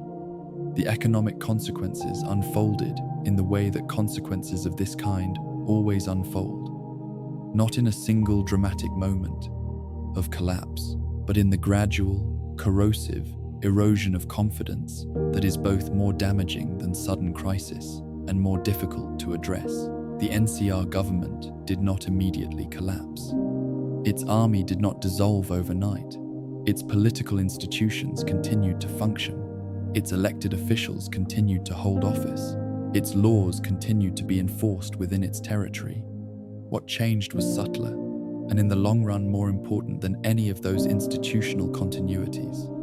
The trust that the NCR dollar required to maintain its value began to leak away through 10,000 small daily decisions made by merchants and traders and ordinary citizens who were not expressing any political opinion, but were simply doing the rational arithmetic of self-preservation. The NCR dollar had been gold-backed currency, which meant its value rested on a two-part foundation.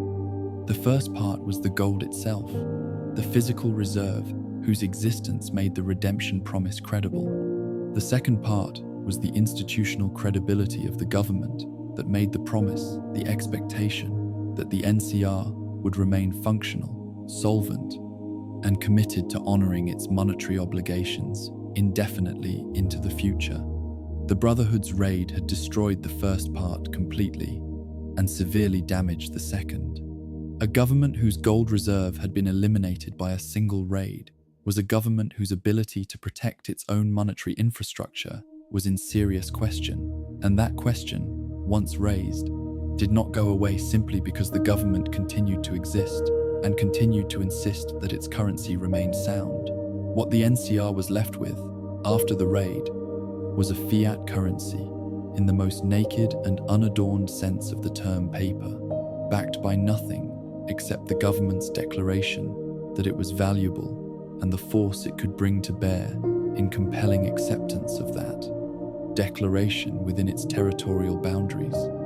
This is not, in itself, a fatal condition for a currency.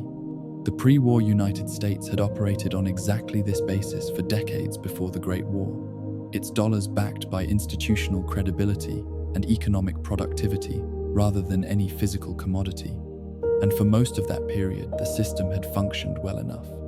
But the pre-war United States had been a stable, mature democracy with centuries of institutional continuity behind it, operating in a world where the basic architecture of interstate commerce and international finance provided structural support for its monetary claims. The NCR was a post-war republic only a few generations old, fighting a grinding military campaign in the Mojave against an enemy that was inflicting real costs on its army and its economy, attempting to maintain monetary credibility in a region full of communities that had not chosen to join the republic and were not inclined to extend it the benefit of the doubt. In these circumstances, the transition from gold-backed paper to pure fiat currency was not the manageable policy adjustment it might have been for a more established institution. It was a crisis that the NCR's monetary authorities could manage at the margins, but could not fundamentally resolve, because the underlying problem that the currency's value now depended entirely on confidence in an institution whose confidence-inspiring performance was visibly degrading was not susceptible to administrative solutions. You cannot print your way out of a credibility deficit. You cannot legislate trust into existence. The merchants in the Mojave who began discounting NCR paper in their daily transactions were not making a political statement about the Republic's governance. They were responding to information, the observable fact that the currency's purchasing power was declining in the way that rational economic actors always respond to information, by adjusting their behavior to protect the value of their assets. The traders and settlers along the NCR's frontier who watched this process unfold had a reference point for what a more reliable currency looked like, because the bottle cap had never stopped circulating in the regions where the Republic's institutional reach was thinnest. In the border territories between NCR-controlled California and the independent Mojave, caps and NCR dollars had always coexisted in the informal economy, the relative proportions of each varying with the density of official Republican commerce in a given area. As confidence in the dollar declined, this informal preference for caps in high-value transactions became more explicit and more widespread, crossing from the border regions into areas that had previously been more thoroughly dollarized. The water merchants, who had maintained their cap exchange operations through the entire period of the NCR's monetary dominance, found their services increasingly in demand by a clientele that had been reminded, through the painful mechanism of currency depreciation, why a currency backed by water was more reliable than one backed by gold that could be raided and destroyed. The Brotherhood's action had, with considerable strategic elegance, demonstrated in a single operation the central weakness of the NCR's monetary project, that its gold-backed currency reproduced the fundamental fragility of pre-war monetary systems without the centuries of institutional legitimacy that had allowed those systems to survive individual shocks and crises. The pre-war dollar had survived bank panics and recessions and world wars partly because the institutional continuity of American democracy provided a bedrock of credibility that individual crises could damage but not destroy. The NCR dollar had no such depth of institutional history to draw on, and when the physical foundation of its credibility was eliminated, the psychological foundation proved insufficient to hold the structure upright on its own. There is a particular irony embedded in the sequence of events that the Brotherhood's raid set in motion, an irony that the water merchants of the hub could perhaps have been forgiven for appreciating with some quiet satisfaction. The NCR had treated the cap as a relic, a useful improvisation for the immediate post-war period that a mature economy should outgrow in favor of proper institutional monetary arrangements. The Republic had built its monetary project on the assumption that institutional sophistication was an improvement on the cap's simplicity, that gold-backed paper represented an advance over water-backed aluminum. The Brotherhood had tested this assumption by attacking the gold, and the test had revealed that what looked like sophistication was actually fragility, that the cap's apparent primitiveness was inseparable from its resilience, and that the NCR's apparent advancement had reproduced, with impressive fidelity, the exact vulnerabilities that the Great War had already demonstrated were fatal in monetary systems that depended on institutions and reserves rather than distributed, decentralized, materially modest foundations. The cap asked very little of the world that used it. It asked only that people agree to treat it as money, and that the water merchants continue to honor their original promise. Both of these requirements had survived the decades of the NCR's monetary experiment intact. Both would survive the experiment's failure. The Brotherhood had aimed its raid at a vault full of gold and had struck, inadvertently, the most powerful possible argument for why the bottle cap made more sense than anything that had tried to replace it. In the Mojave and across the NCR's frontier, the caps came back, not with fanfare or official announcement, not as the result of any policy decision by any authority, but through the quiet, persistent logic of people making sensible choices with the information available to them, choosing the currency that had proven itself over the one that had just proven its limitations. The water merchants restocked their exchange stations. The caravan companies adjusted their pricing. The merchants recalibrated their mental ledgers. And the wasteland settled back into the rhythms of an economy that the cap had shaped for generations and would continue to shape for generations more. Its humble aluminum face turned toward the sun with the impassive durability of something that had never needed anyone's permission to be valuable. Pressing ahead now with sections 10, 11, and 12. New Vegas, the crucible of currency, the counterfeit war, what the cap teaches us. There is no better place to understand what the bottle cap had become by the middle of the 22nd century than New Vegas. And there is no better way to understand New Vegas than to approach it the way most people approached it in the decades following the Great War from a long distance. Across the flat and irradiated expanse of the Mojave Desert, with the glow of its lights visible on the horizon, long before the city itself resolved into something you could describe in detail. That glow was not an accident. It was a statement, the most expensive and deliberate statement that any single individual in the post-war world had made about what he believed civilization should look like and what it would take to rebuild it. The lights of New Vegas told every traveler crossing the Mojave something that no words could have communicated as efficiently, that someone here had power and resources, and the will to use both in the service of a vision that extended further into the future than most post-war thinking managed to reach.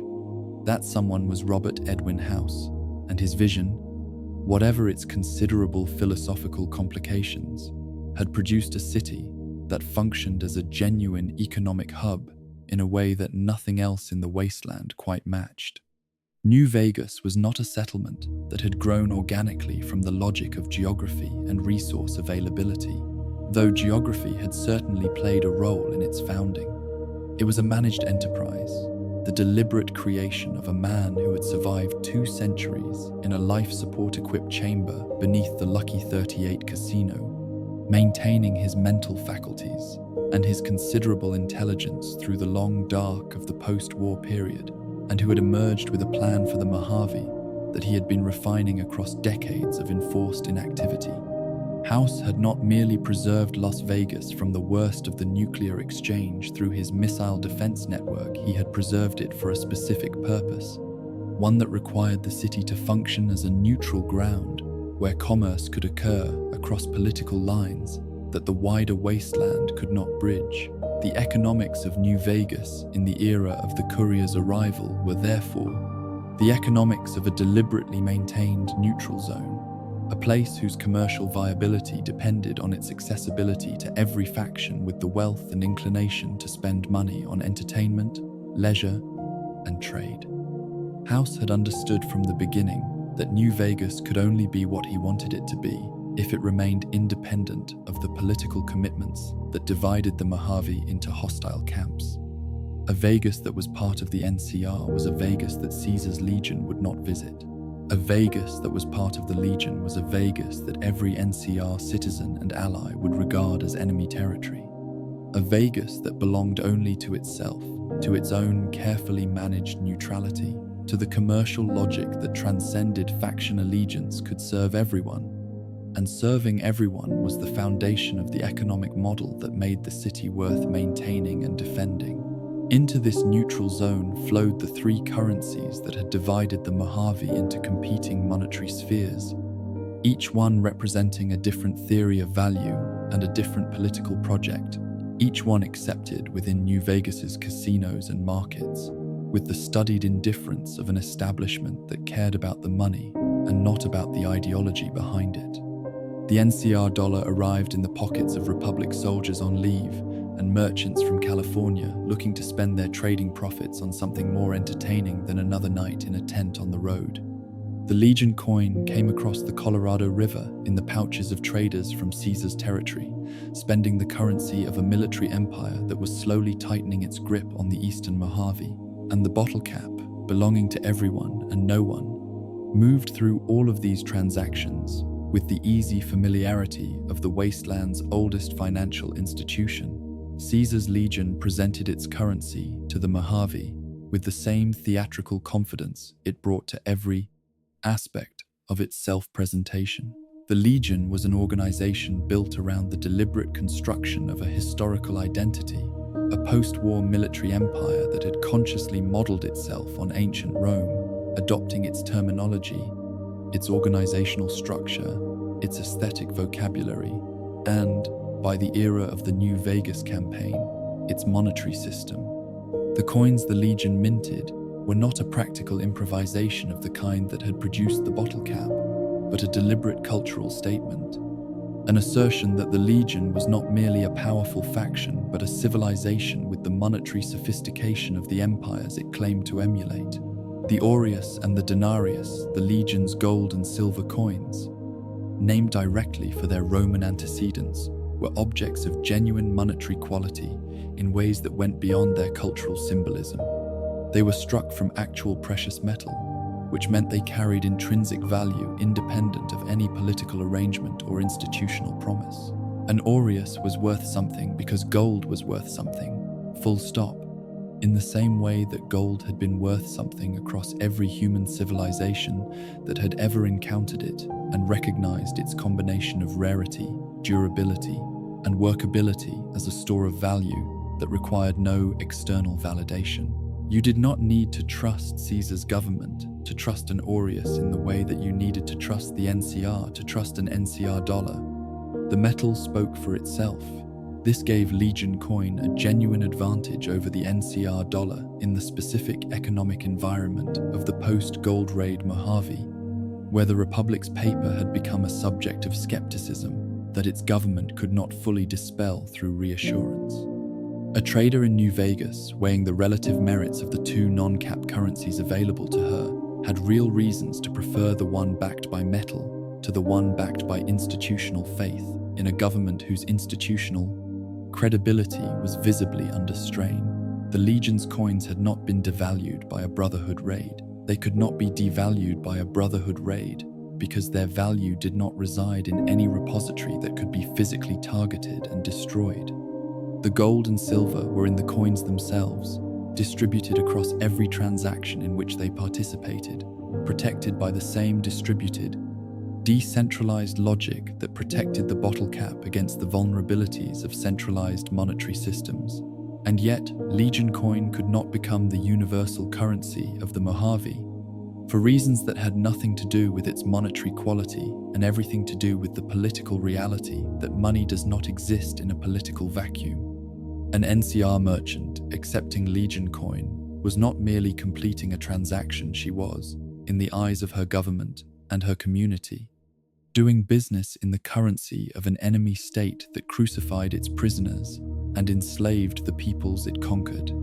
The political cost of accepting Legion coin for an NCR-aligned trader was real and not trivial, enforced not by any legal prohibition, but by the social pressure of communities that had defined their identity in opposition to everything the Legion represented. The coin was good metal, but the metal came wrapped in an ideology that many Mojave residents found intolerable, and ideology, it turned out, had economic consequences. The Legion had its own mirror version of this problem. Caesar's military and political culture was built around a comprehensive rejection of the pre-war world and everything associated with it, its decadence, its technological dependency, its democratic institutions, its commercial values. Using the currency of the NCR, a republic that the Legion viewed as the degenerate heir to precisely the pre-war civilization it had dedicated itself to replacing, was not merely commercially inconvenient for Legion-affiliated traders, but culturally and ideologically objectionable in ways that went to the heart of what the Legion understood itself to be. The NCR dollar was not just foreign currency. It was the wrong kind of money, made by the wrong kind of people, for the wrong kind of purposes. Both sides, however, accepted caps. This is the moment in the story of the bottle cap where its character as a truly universal currency was definitively established, not by proclamation or institutional decree, but by the revealed preferences of parties who had every reason to reject each other's preferred media of exchange, and every reason to find something they could both use without compromising their respective identities.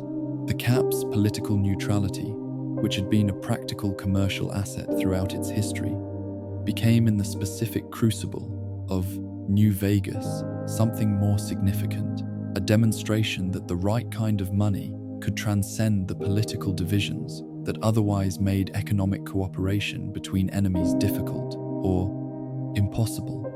When an NCR soldier and a Legion trader sat down to complete a transaction in New Vegas and denominated it in caps, they were not making a political statement about each other's governments or ideologies.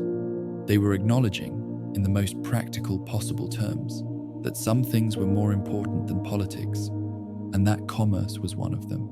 House's management of New Vegas amplified this dynamic by providing the physical and institutional infrastructure within which it could operate. The casinos that formed the heart of the city's economic life accepted all currencies with machine-calculated exchange rates that reflected current market values rather than political sentiments. The Strip maintained its neutrality through the combination of House's Securitrons and the economic self-interest of the major casino operators, whose revenue depended on the broadest possible range of customers rather than the ideological purity of their clientele. The city was, in this sense, the most honest expression of what money's neutrality looked like when it was deliberately cultivated rather than accidentally produced a space where the logic of exchange had been elevated, through considerable effort and not a little violence, above the logic of faction. New Vegas did not make the cap universal. The cap was already universal, as the history of its spread across the continent had demonstrated. What New Vegas did was provide the most vivid and concentrated demonstration of why the cap's universality was not merely a historical accident or a commercial convenience, but a genuine economic virtue, the quality of a currency, that could serve as common ground between parties who agreed on almost nothing else, the financial equivalent of a shared language spoken fluently by people who had no other vocabulary in common. The question of where caps came from had never been entirely simple, even in the early decades of the hub's currency system. The water merchants had established the system with the caps that were already circulating in the California wasteland, the accumulated detritus of a pre-war beverage empire, recovered from ruins and vending machines, and the discarded habits of a consumer civilization. These caps had not been manufactured as currency. They had been manufactured as bottle closures and had become currency through the water merchant's decree and the wasteland's practical acceptance of that decree. The supply was large but finite, its limits set by the geography of Nuka-Cola's pre-war distribution and the thoroughness with which post-war scavengers had already recovered the accessible stocks. As the wasteland economy grew and the volume of cav trade increased, this finite supply presented a practical challenge. A growing economy requires a growing money supply to function efficiently, not an infinitely expanding supply, which produces inflation, but a supply that grows roughly in proportion to the economic activity it needs to facilitate.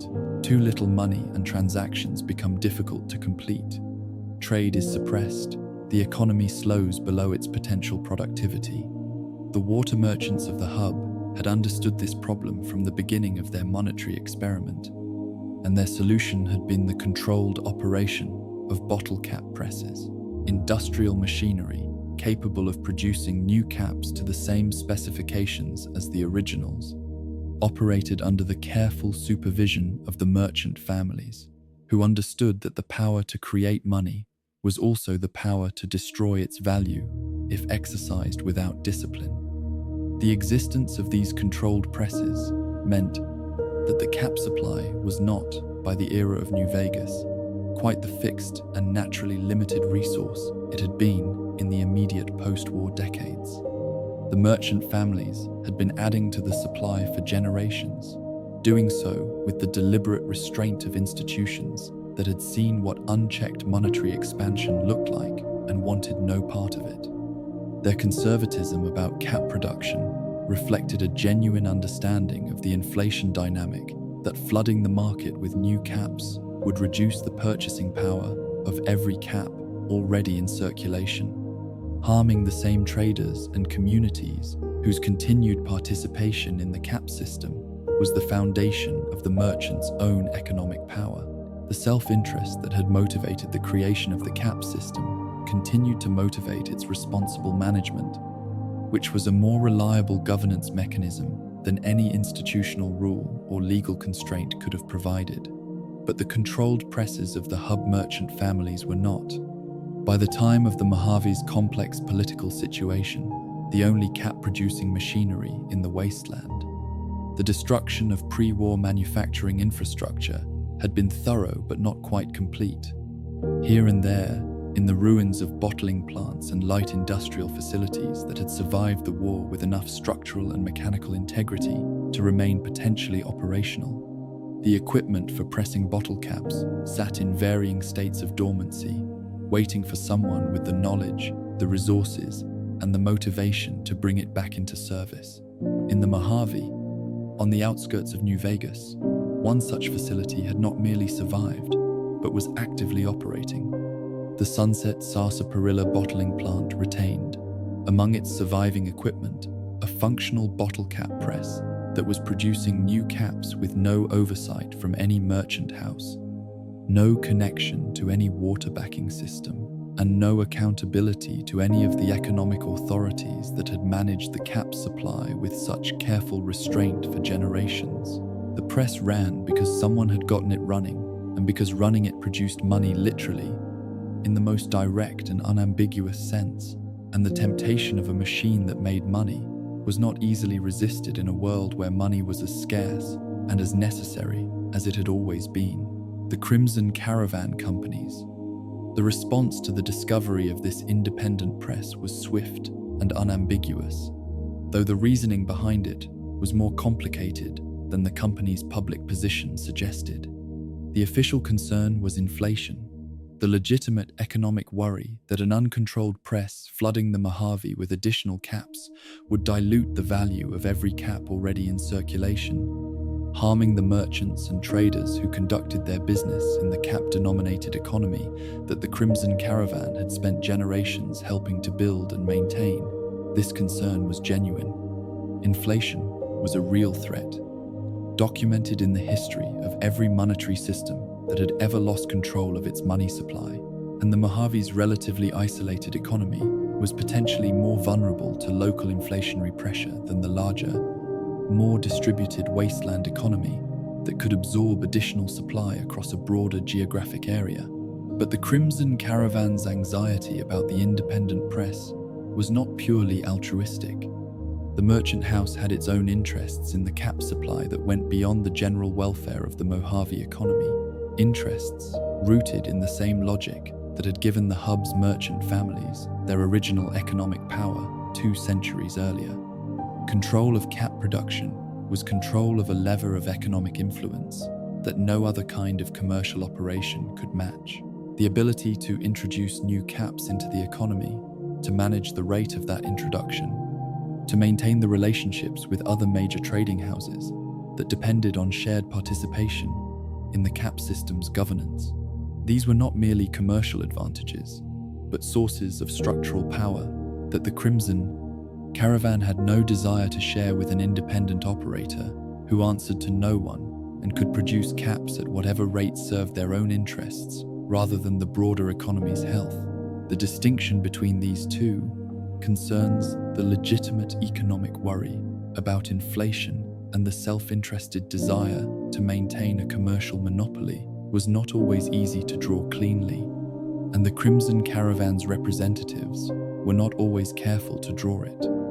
When they argued for the destruction of the independent press, they deployed the language of economic responsibility and monetary stability, framing the operation as a threat to the Mojave's financial health that needed to be addressed before it caused damage that would be difficult to reverse. This framing was not entirely dishonest. The inflation concern was real, but it was also incomplete, strategically constructed to present a commercially motivated decision in the vocabulary of public interest. The Courier's involvement in the sabotage of the independent press was one of the more economically revealing missions available in the Mojave's complex landscape of competing interests. Here was a person hired to destroy a money-making machine, paid in the very currency that the machine's destruction was intended to protect, by a company whose concern for the currency's integrity was genuine, but also thoroughly entangled with its concern for its own commercial dominance. The transaction was, in its way, a miniature illustration of everything the cap's history had demonstrated about the relationship between money, power, and self-interest, the way that monetary systems always serve both general economic functions and the specific interests of the parties who control them, and the way that these two kinds of service are not always easy to distinguish from the outside. The broader lesson embedded in the independent press episode was one that the Wasteland's monetary history had been teaching in various forms since the hub's merchant families first established their controlled cap production. That money creation is power, and that power is always contested. The water merchants had fought to establish and maintain their control over cap production, not merely because it was profitable, but because it was the foundation of their broader economic and social influence. The NCR had tried to replace caps with its own currency, partly to capture that same power, the ability to expand the money supply in ways that served the Republic's fiscal needs. The Brotherhood had attacked the NCR's gold reserves, partly to deny the Republic that power. And now, a Mojave entrepreneur had attempted to capture a piece of it by running an independent press, and the Crimson Caravan was prepared to pay to have that press destroyed, because allowing it to operate meant sharing a power that the major trading houses had held exclusively for generations. The cap, for all its apparent simplicity, was never merely a coin.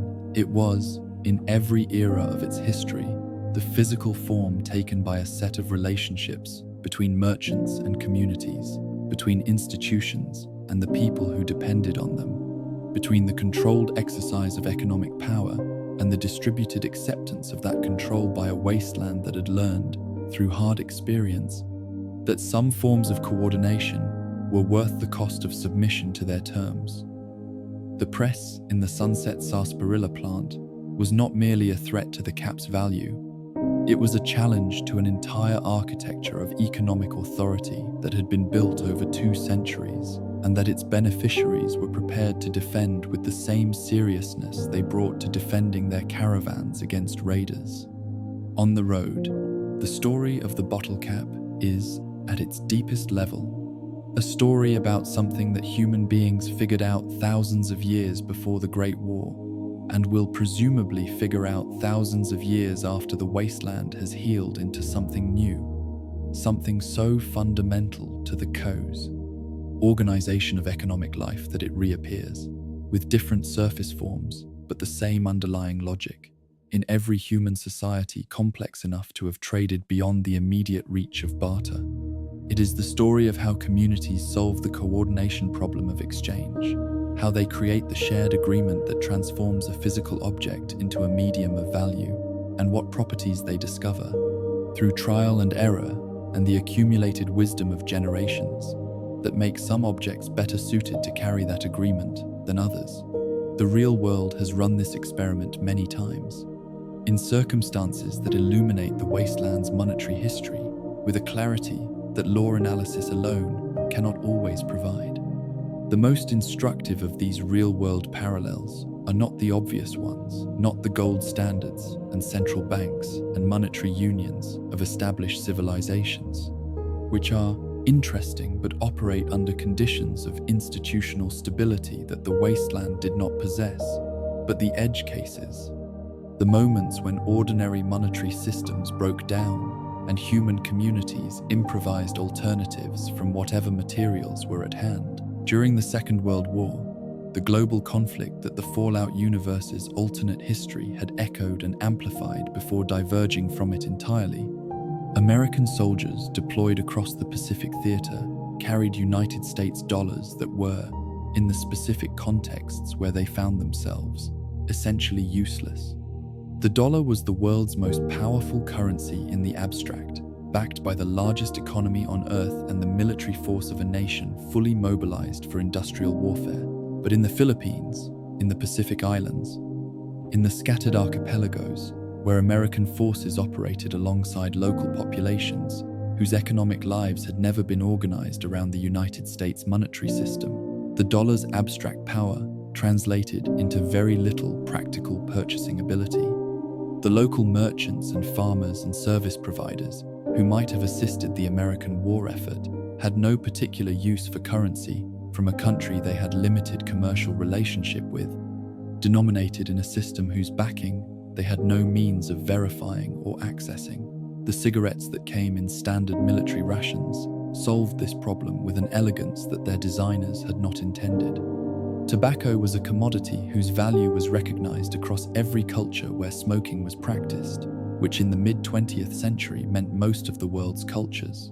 It was divisible, individual cigarettes, served as small denominations, packs as larger ones portable, durable enough to survive reasonable handling, and scarce enough in war zones to maintain meaningful value.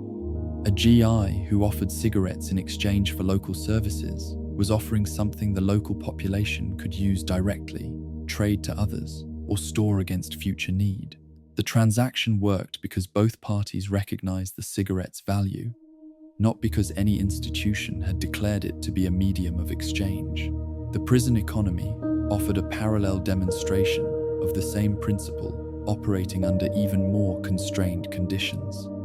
In correctional facilities where traditional currency was prohibited or strictly controlled, populations that needed to conduct economic transactions among themselves, exchanging services, settling debts, acquiring goods that the institution did not provide, developed their own monetary systems from the materials available within the institutional environment. Cigarettes served this function in American prisons for decades, their value maintained by the same combination of broad acceptance, reasonable scarcity, and direct utility that had made them effective in Pacific war zones. When tobacco was restricted in correctional facilities, the role of monetary commodity passed to other goods, instant ramen, postage stamps, canned mackerel with the specific object mattering less than the social agreement to treat it as a medium of exchange. These examples illuminate something that monetary theory has always known, but that everyday economic life tends to obscure, that the specific substance of money is secondary to the social agreement that animates it. Gold is valuable as a monetary metal because human beings have agreed across millennia and civilizations to treat it as valuable. But this agreement, however ancient and widespread, is still an agreement rather than a physical law. Cigarettes became money in war zones and prisons because the communities using them agreed to treat them as money, and they ceased to be money when those communities dissolved or when the specific utility that sustained the agreement disappeared. The NCR dollar was money within the Republic's territory because the Republic's institutional authority sustained the agreement that it was money, and it began to fail when that institutional authority was damaged enough that the agreement started to fray. The bottle cap's success was the success of an object that had found the right agreement in the right place at the right time, backed by a resource whose necessity was universal enough to anchor the agreement against the doubts that inevitably arise when people ask themselves whether their money is really worth what they believe it to be worth. Water was not a clever monetary instrument chosen by sophisticated economists from a menu of options. It was the thing that people in an irradiated desert landscape needed most, the thing they would travel any distance and pay any price to obtain, the thing whose scarcity made it a more reliable store of value than gold, in a world where gold had no particular utility beyond its monetary function. Pegging the cap to water was not a financial innovation in the technical sense.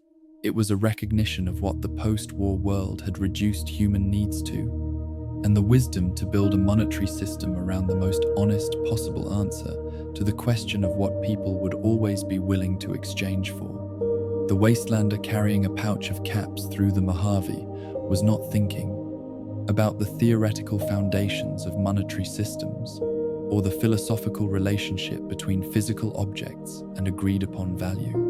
She was thinking about what she needed and what she could get for it, the same practical calculus that human beings had been running since the first surplus and the first trade. But embedded in that practical calculus, in the smooth, unremarked ease with which caps moved from hand to hand across political lines and geographic distances that no other currency could bridge, was the accumulated wisdom of a civilization that had destroyed itself and rebuilt its economic life from a bottle cap, which is to say, from the simplest possible acknowledgement of what, in the end, every human community has always required, something everyone needs, represented by something everyone can carry, trusted because the promise behind it has been kept long enough that keeping it has become habit, and habit has become faith, and faith has become the invisible foundation on which the entire visible structure of commerce and community